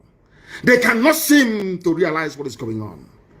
A white man all the way from Europe is asking a black baboon in Africa, why do you hate your fellow black man? The man said, I will give you a job as a white man. The same white man that we are struggling to become independent from. The same white man that killed us, put us in jail and everything. And that is the man that is the hero of Fulani. Do you understand it now? Do you now see why the zoo must fall? Do you see why Nigeria cannot stand? Do you see why anybody championing one Nigeria is an absolute and total idiot? A fool beyond a fool. Do you now understand why we say so all the time? Listen, please. Could you perhaps explain that? Explain to us why you hate us. The Igbos are more or less the type of people whose desire is mainly to dominate everybody. In what way? I want to answer the Fulani Janjaweed. This was, I want you to understand. I want to also let you people know this evening or morning or night, depending on where you are, the reason why I said anybody calling himself a Niger Delta or South suffer from the same mentality, the same idiocy. Do you see where they got the nonsense from that Igbos are domineering? And in a short while, I will ask this man to tell us in what way, or should I say ways, are Igbos domineering? Because if you go now to some parts of Cross River or Akwa Ibom, or I should say before, not now, not anymore, and Bayelsa or Delta, and ask them, they say, we don't want to be dominated by an Igbo man, especially my Izon brothers and sisters. Echoing the same sentiment of a Fulani Janjaweed that hates them. Because when this man was talking about the Igbo people, he was talking about everybody from the East and sometimes from the West as well. Listen carefully. One Nigerian is, listen, oh, those that believe in one Nigeria, let's build a future. This is their template.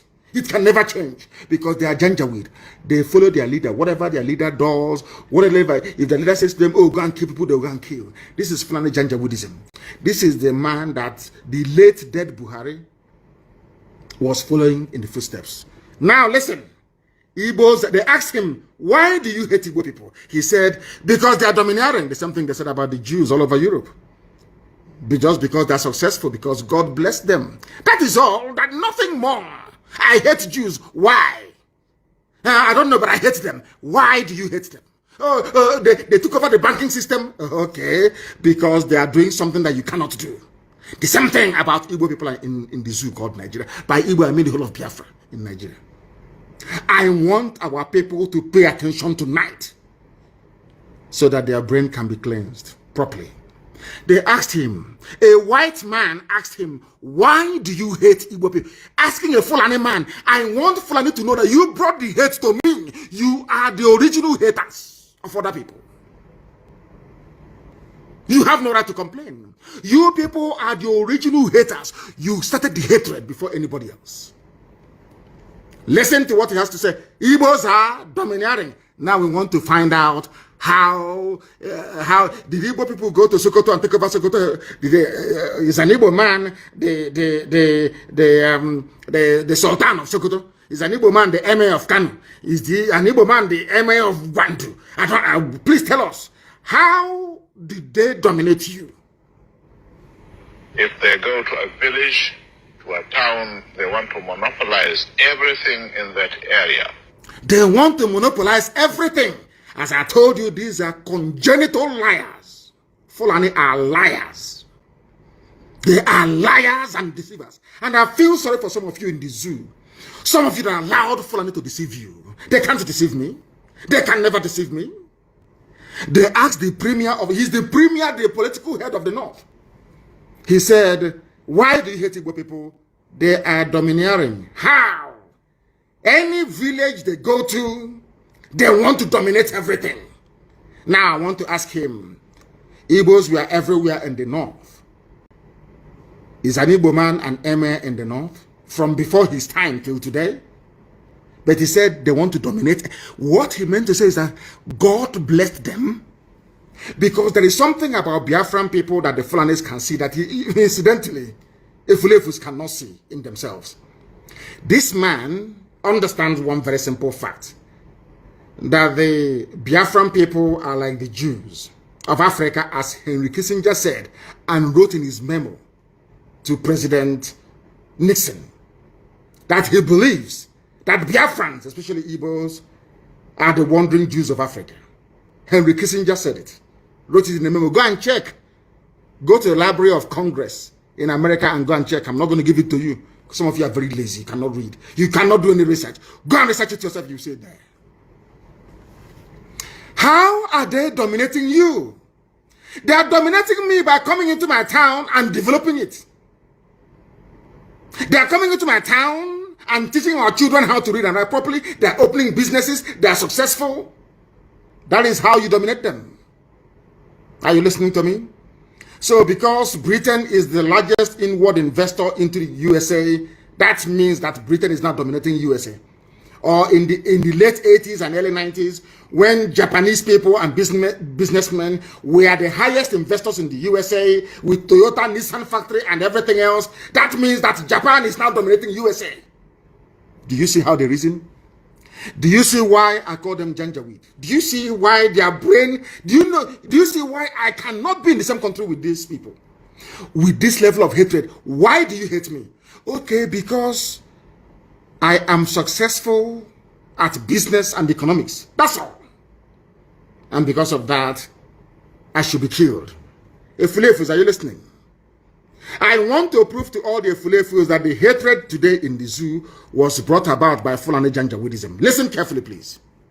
If you put them in a labor camp as a laborer, within a year they will try to emerge as headman. If you put them in a labor camp, if you take Igbo people in those days, Biafrans, I mean, anywhere they are, you put them in a labor camp. That's what he's saying. They will emerge as the headman. Why are they emerging? Is it not the same way that Joseph emerged in Egypt, in the house of Pharaoh, from nothing, to show that the blessing of God is upon these people? You cannot suppress.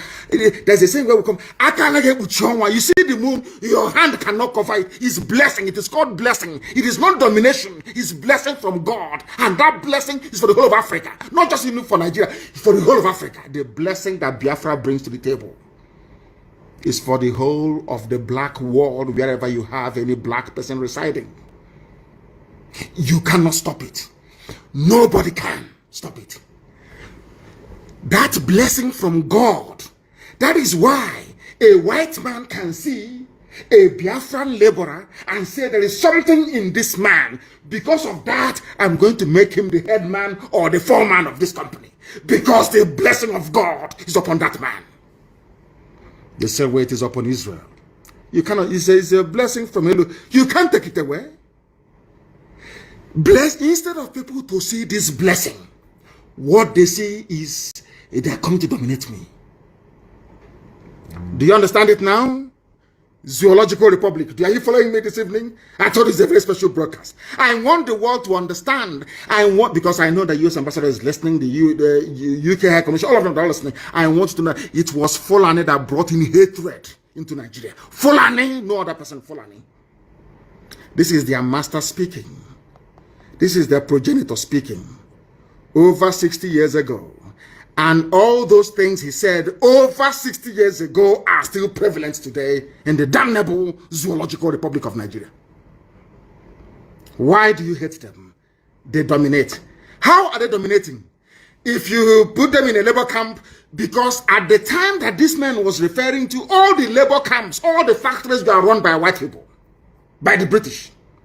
And regardless of what you may say about them, those people, they know how to be even-handed.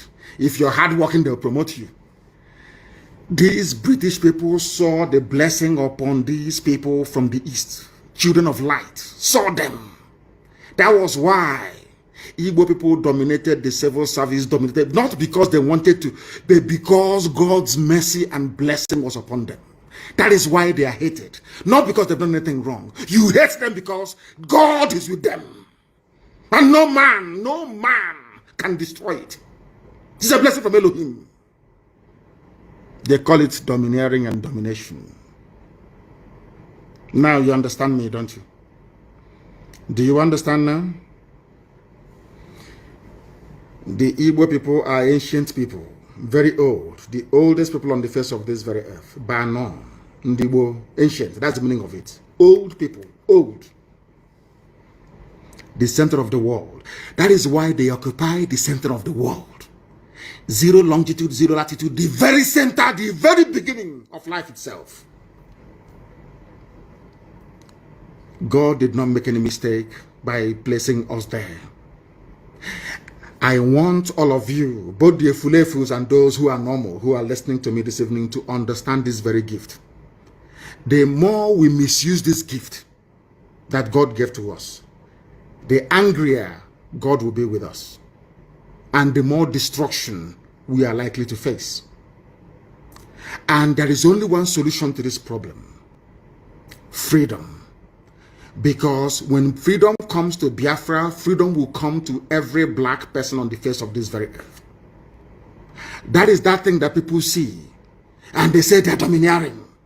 They are this, they are that. It's a blessing from God Almighty in heaven. Let us listen to Fulani Janjaweed. Why do you hate an Igbo man? If you place him in a labor, did you place any Igbo man in a labor camp? The time that we are referring to, it was the British who were in charge. It was the same white people that were picking Igbo people and making them foreman and headman, because the grace of Elohim is upon them. When you see them, the light of God is shining. That is why they give their children names like Ikechukwu, Chibueze, Nnabisi. All of these names venerating Chinyere, gift from God, Onyinyechi,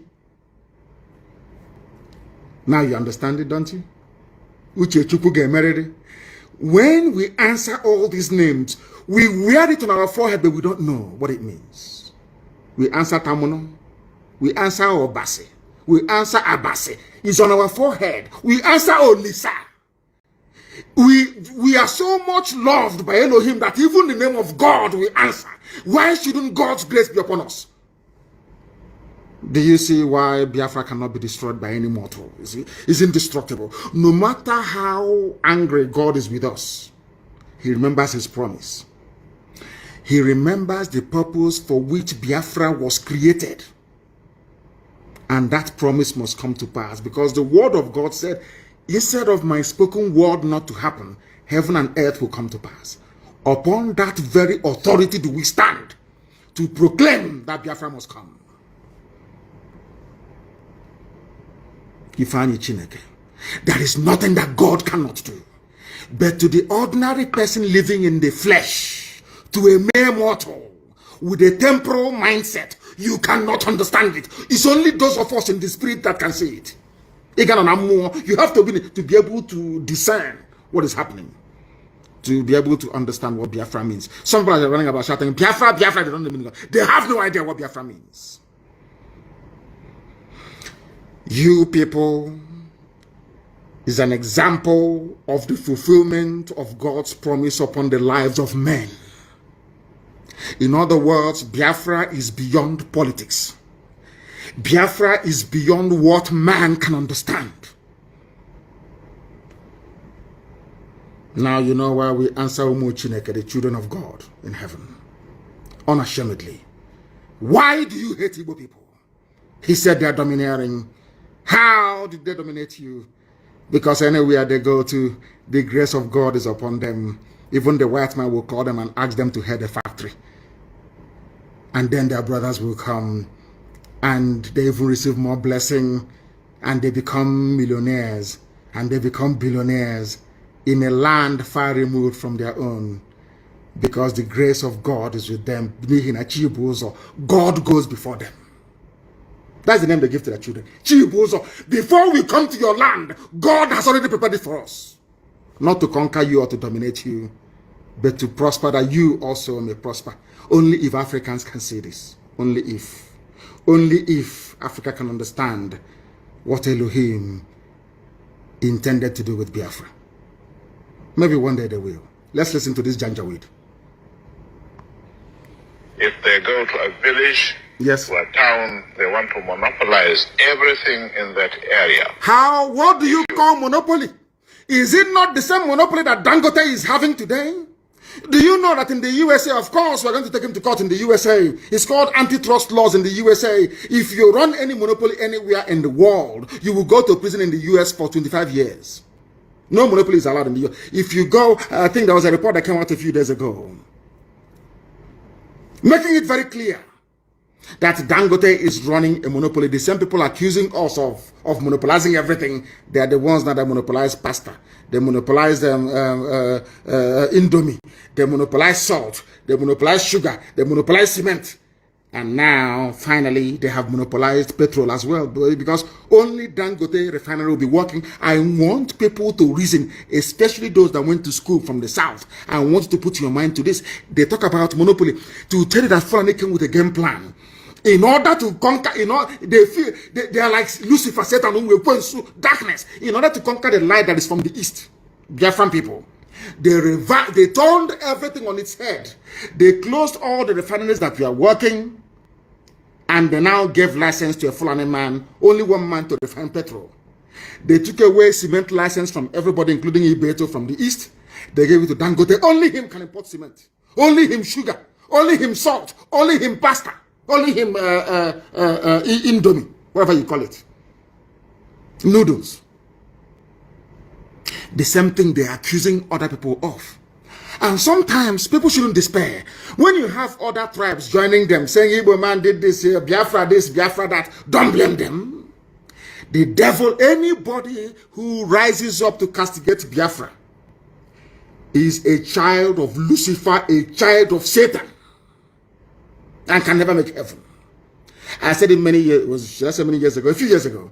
Anybody against Biafra cannot make heaven. If you listen to this broadcast tonight, you will understand the reason why. We answer Chibuzo.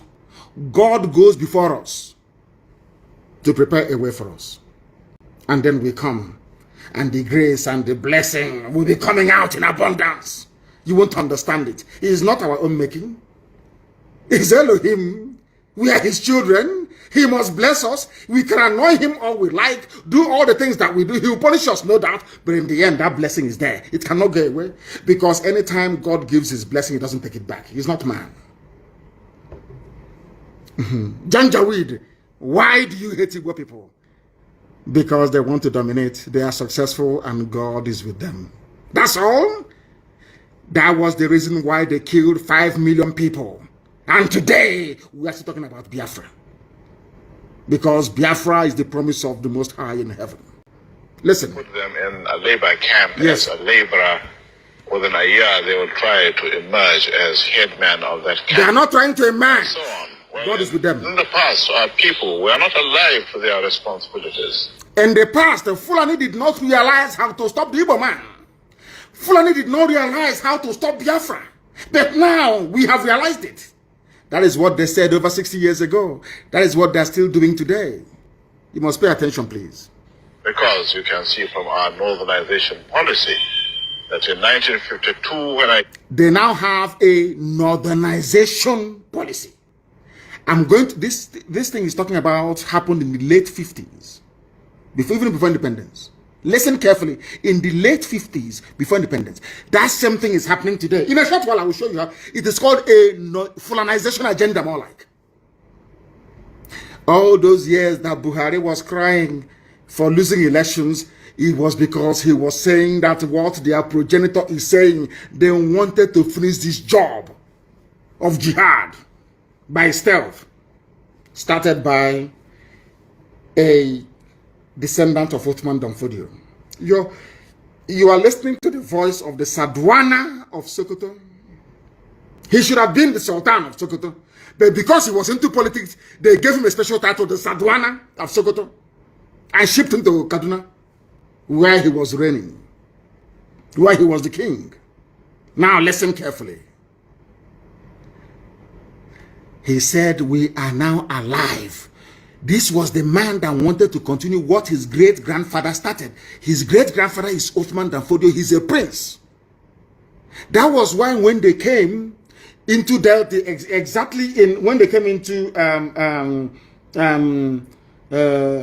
what is it again? Into Delta, I want to remember what is wrong? Is it old age or what? I keep forgetting things these days. Opanam. When they got to Opanam, on Zogu's village, they killed every male child in Opanam. Almost. Only those outside survived. Because this is a prince of the Sultanate. This is a prince of the Fulani Emirate. This is a direct descendant of Othman Danfodio, the man that defeated Hausa people and took their land. This is his great-great-grandson. You listen to his voice. Othman Danfodio, that's the great-grandson. No, great-great-grand, I think it's 3 generations or thereabout before him. Either the great-great-grandson or the great-grandson, one of those. And an Igbo man killed him. That is their anger. But who wouldn't kill this idiot after listening to him? He sounds like a bandit. The banditry and terrorism is them. You can hear him. He sounds like a bandit. Like a bandit. Nzogwe Somopanam in Igbo land. In Anyama. It was that man that killed him. Because Nzogwe said, what you're saying, sir, is anti-Nigerian. That's all. That's why he was killed. I said, they killed all of our people. Look at how you reason. Do you see the reason why anybody fighting for one Nigeria is bound to end in misery and failure? Do you understand it now? Do you now understand it? Listen once again, please. came here, there weren't 10 northerners in our civil service here. I tried to have it northernized, and now all important posts are being held by northerners. All important posts are being held by northerners. This happened in late 50s in the north. Now Buhari in 21st century, or those ruling in his name, because the idiot is dead, are now doing the same thing at a federal level. Northernization agenda, more like Fulanization agenda. He said every important position is now held by Northerners. And in a short while, I'll read through all the lists. Even today in 2021, every important position is held by a Fulani Northerner. Do you see how they play their own game? But a Fulefu can never understand it. An ordinary Fulefu can never understand it. Let's listen. Policy of filling all key posts in the north solely with Northerners and not with other Nigerians, a temporary or permanent one? In actual fact, what it is a Northerner first. Northerner first. If you can't get a Northerner, then If you cannot get a Northerner, we hire a white man like yourself. He's about to say, if you cannot get a Northerner, we hire a white, not a fellow black man, not a fellow African, not Africa, let's unite. When I hear people saying Africa, let's unite, you see why I laugh at them? This is supposed to be a Pan-Africanist. This is meant to be a man that fought for independence for his so-called country. He's meant to transcend tribe and religion.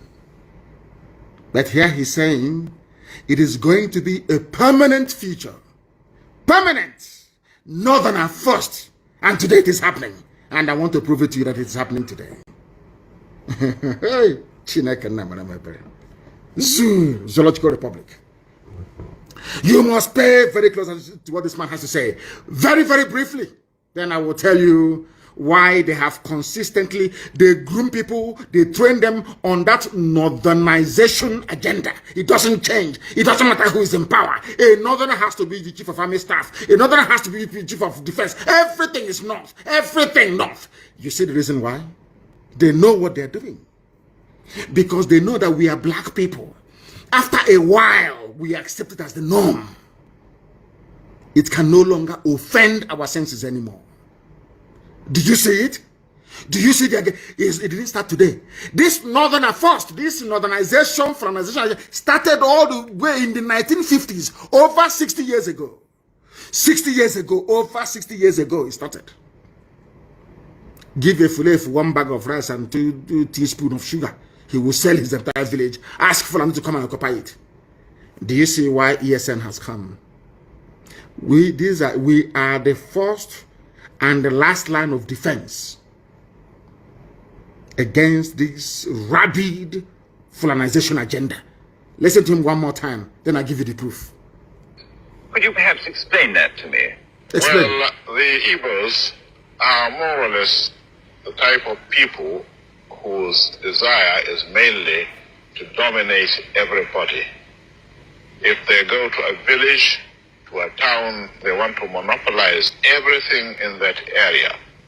If you put them in a labor camp as a laborer, within a year they will try to emerge as headman of that camp, and so on. Well, in the past, our people were not alive to their responsibilities, because you can see from our northernization policy that in 1952, when I came here, there weren't 10 northerners in our civil service here.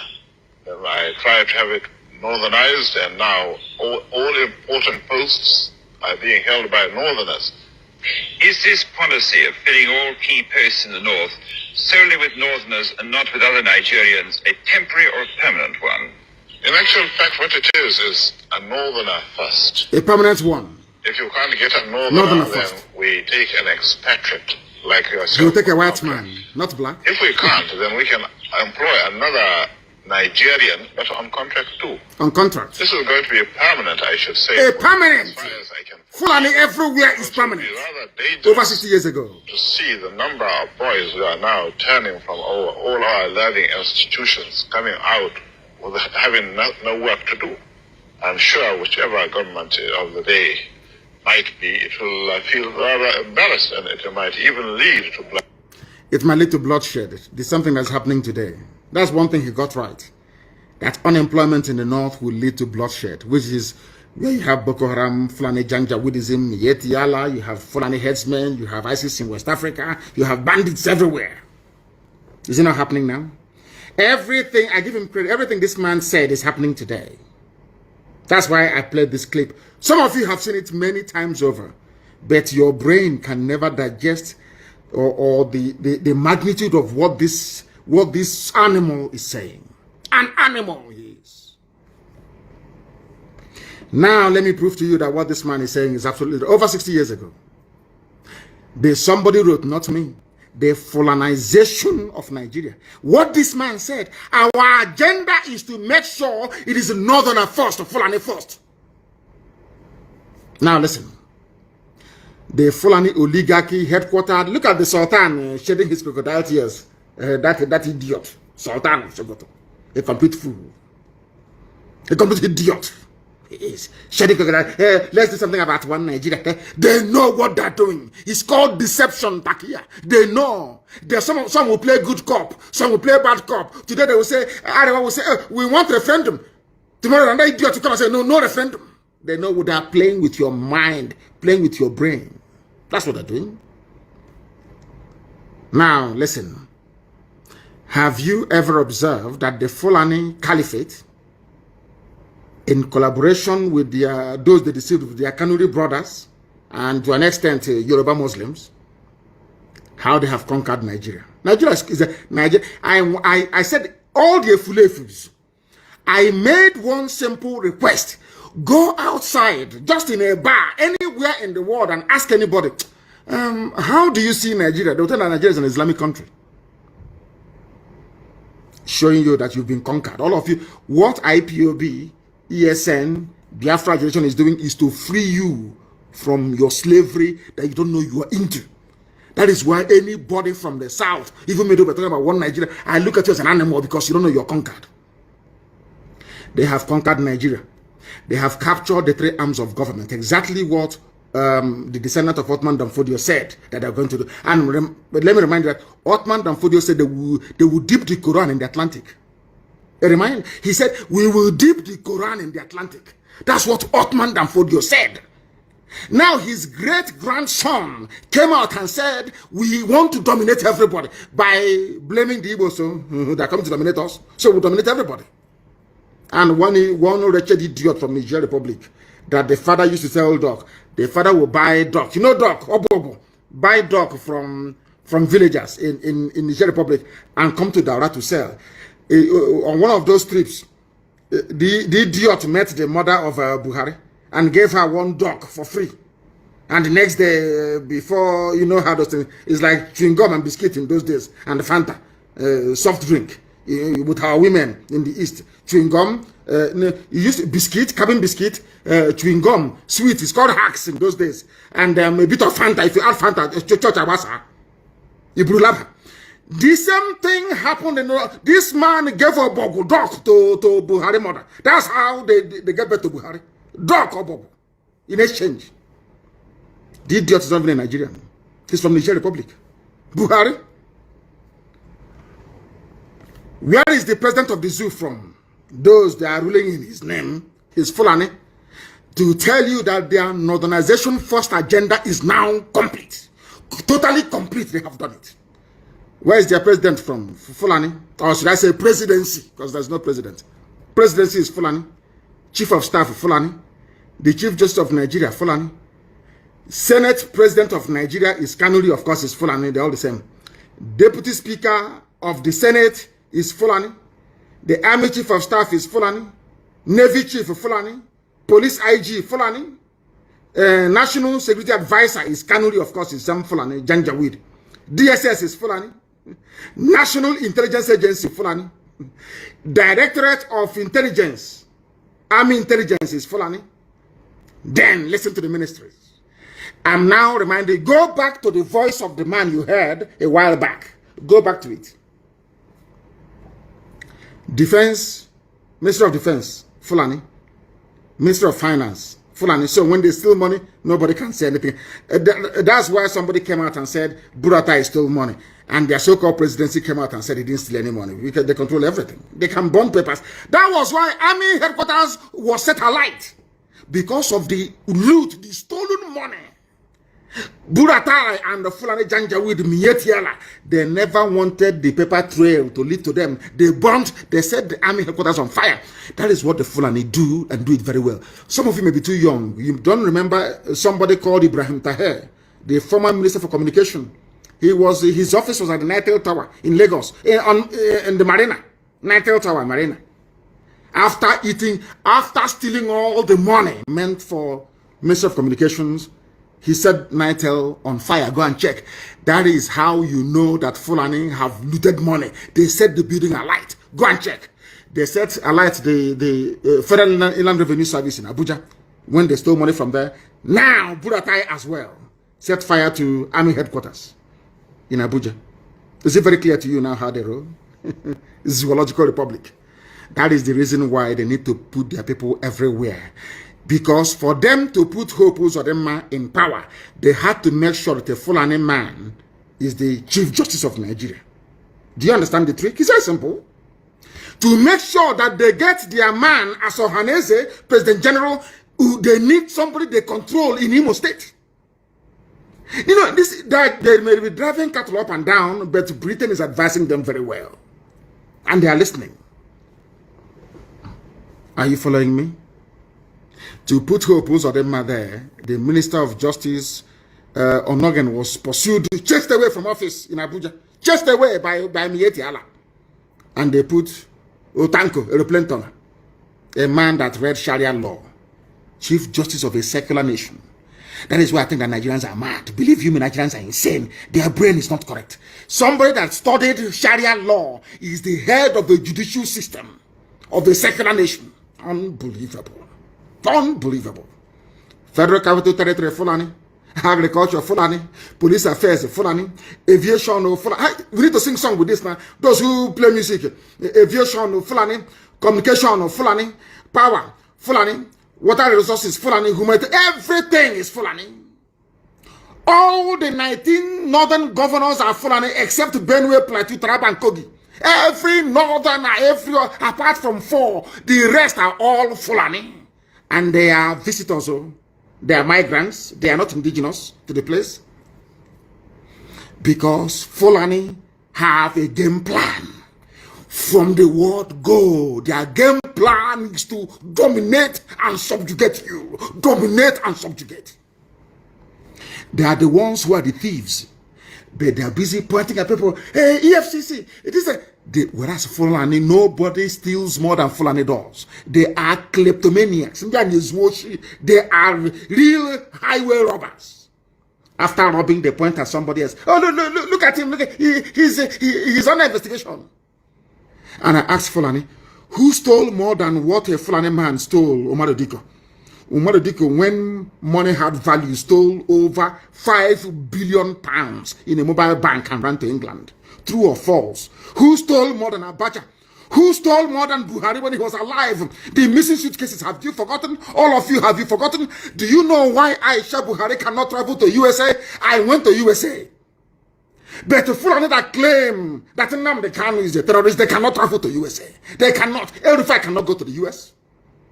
Has it ever occurred to any of you before to ask, why is it that Aisha cannot go to the US? They claim they are clean. They claim they are pure. Some idiots say there cannot be any looting under Buhari. Buhari is dead. All of you are criminals. Buhari was a criminal himself. How? You ask. Buhari, why is it that your wife Aisha, instead of hiding in America where Imelda Marcos was also hiding another looter like herself, why is she hiding in the UAE, in Arab country? Because Aisha Buhari was implicated in a fraud perpetrated by Halliburton, a US oil-based company. True or false? Was Aisha not indicted in America for stealing? How about Atiku Abubakar, Fulani? Can he go to the US? Of course, it was a RNG visit the other time. How much did Atiku Abubakar steal? He was a rogue, a certified criminal. Fulani are the ones looting the zoo.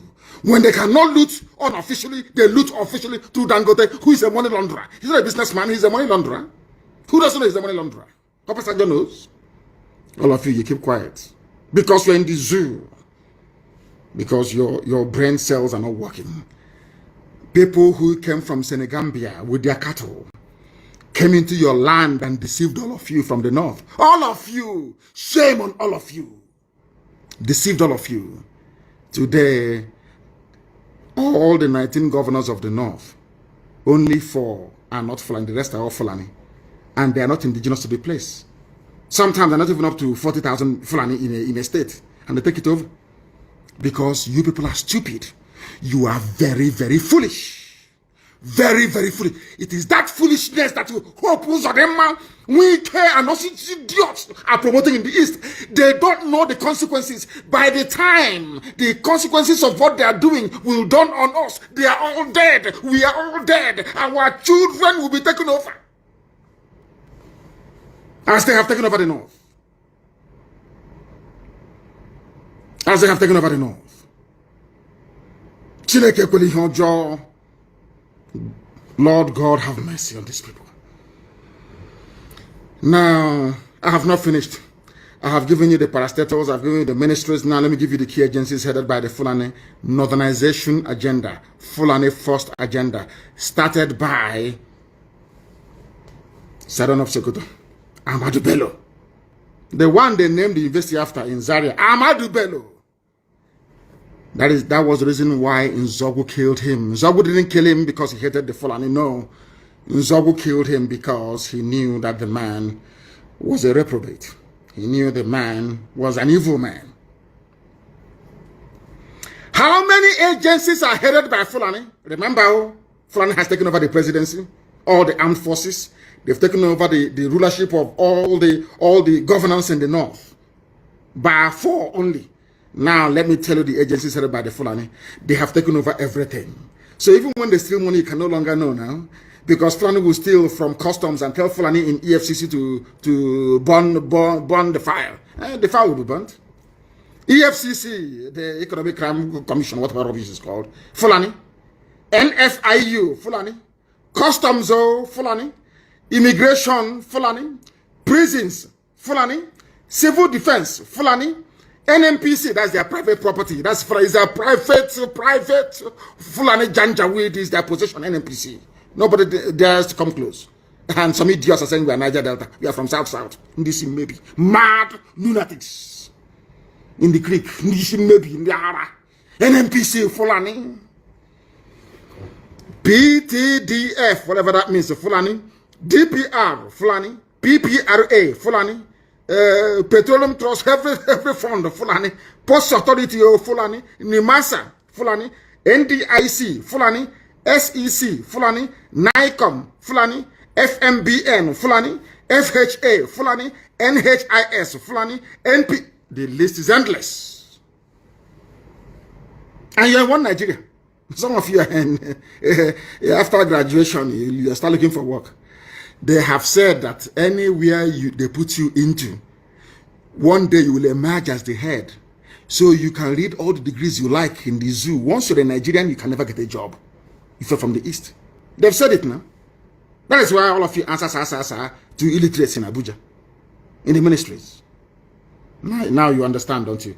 All the parastatals they've taken over.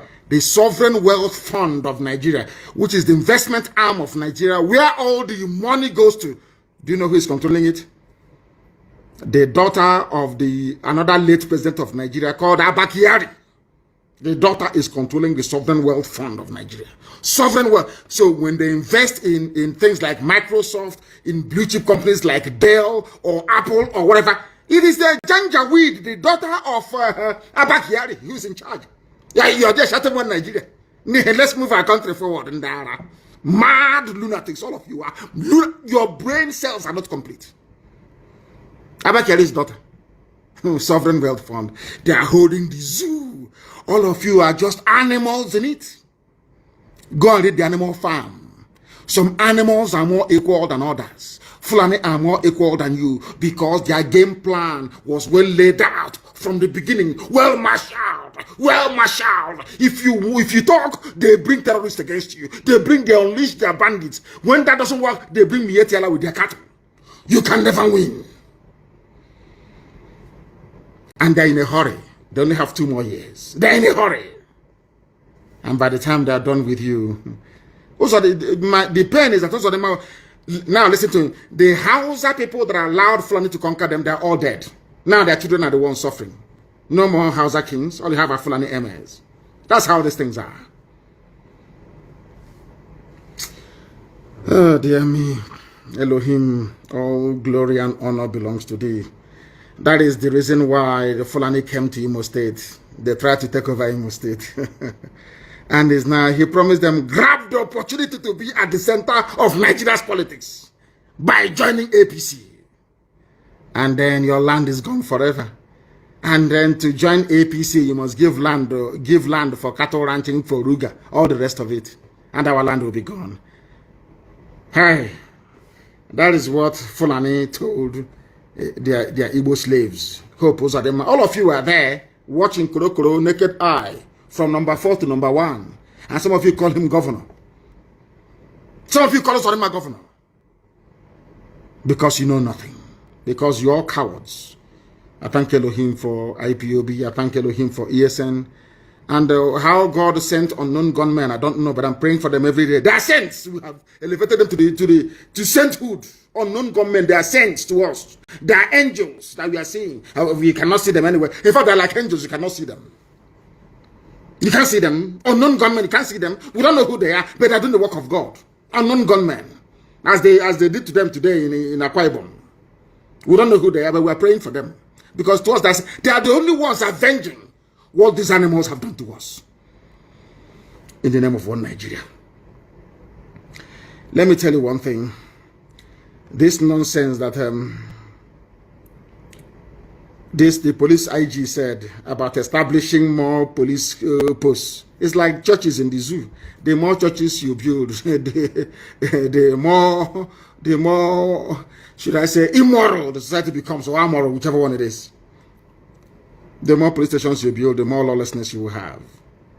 There is no substitute in life for jobs. Go and create jobs, you dim-witted idiots running the zoo. Not police station, not how many vigilantes you have.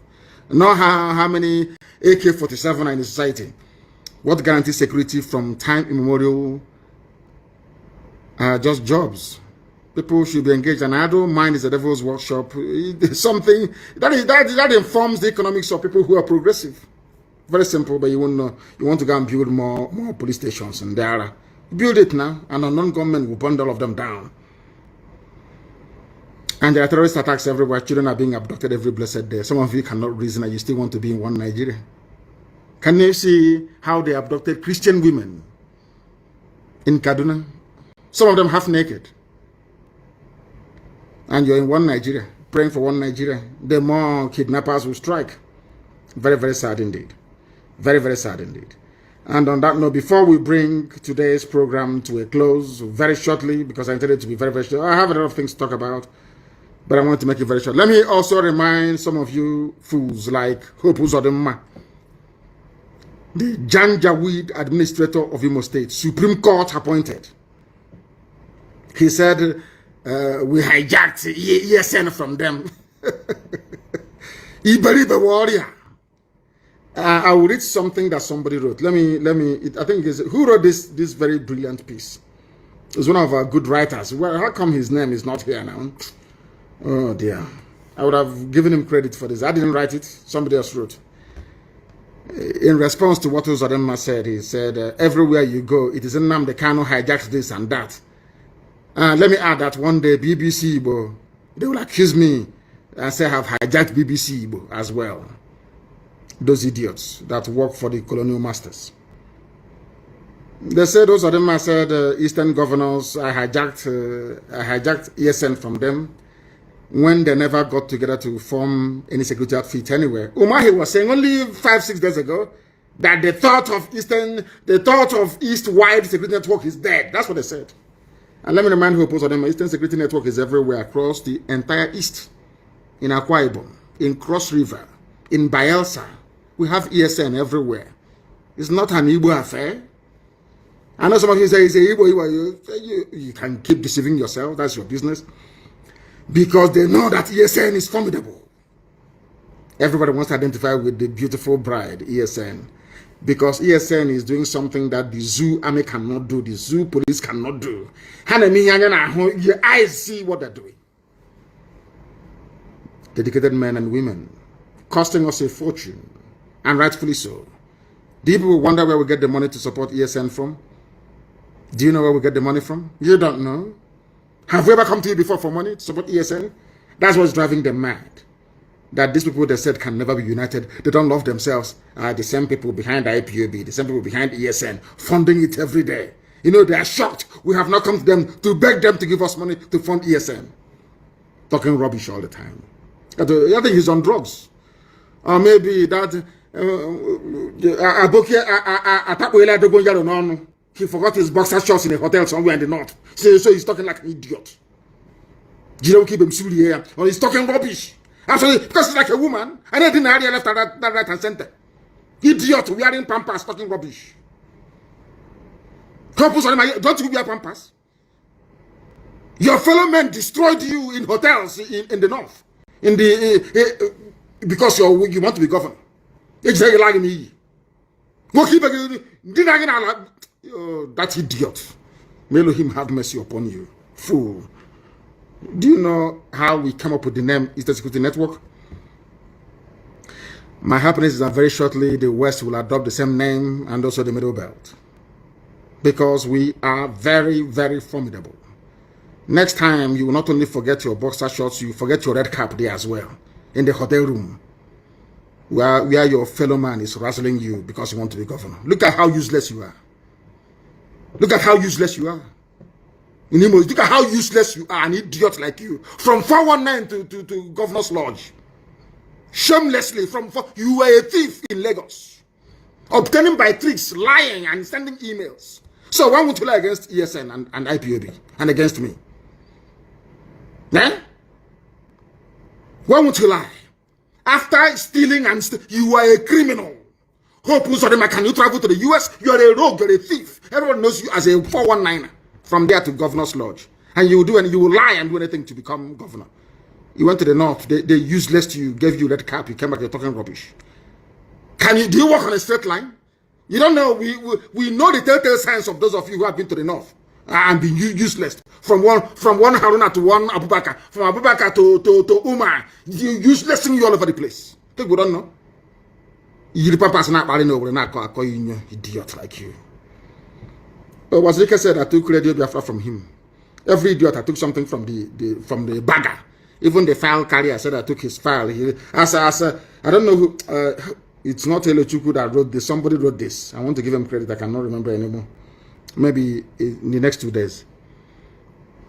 Every blessed day, you took this from me. You hijacked our fund. You hijacked it. I'm no longer hearing about the first fund though. That one is gone.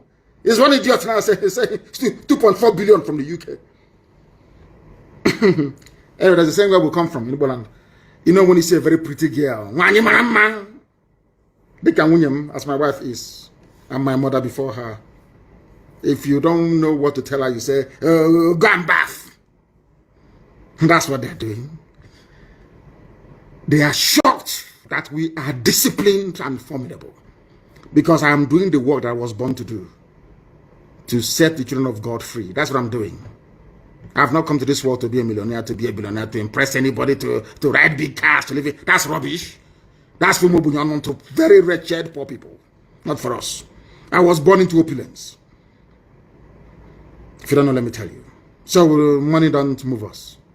That is why every dime contributed goes towards IPOB, sustenance of IPOB, the movement, Biafra, and the Security Network. That's what we do.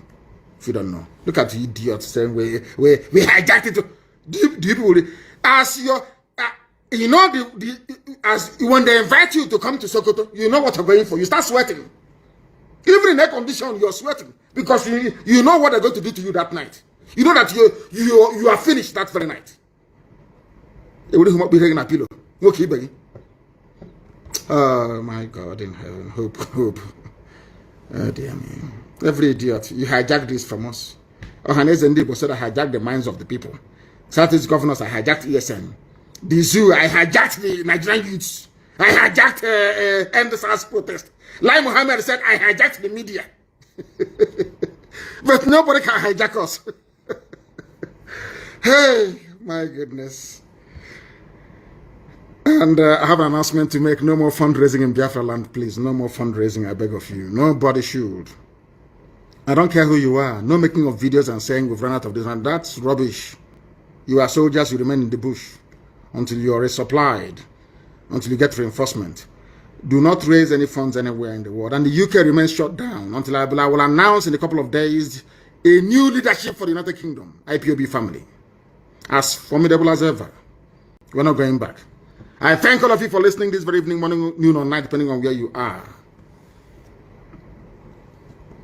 Here, you have listened to Radio Biafra this evening, morning, or noon, or night. We don't have any other religion. By being a Biafran, you are religious by nature. That is why our religion is Biafra. And here on Radio Biafra is where we worship, because Elohim is our God, Almighty in heaven. From me, from here, believe it or not, with all the love in my heart. Good evening. Good evening.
Thank you for joining me. Such a long message from Nnamdi. That was from 14th of March 2021. We played it directly from his Instagram account. And tomorrow evening again, we'll bring another message from that his account, and then we'll play, so that we'll keep refreshing our hearts and our memories, and then keep refreshing our mind with the word of heaven, the gospel. Because very soon, Pastor Nnamdi is vibrating back again. Mazi Simon Ekpa, the Prime Minister himself, will be vibrating back again. And then we are going to be having them at the helm of affairs once again, because Biafra is here by the grace of Tuko Premier Nile. Thank you very much, everyone, and good night. Those of you that didn't watch from the beginning, please go back and watch. From the beginning, there were some updates I gave before we played this message. Very important update, especially those of you from UK. It's important to watch the beginning of this particular broadcast, which is almost 3 hours broadcast. The very beginning of it, you need to watch it again.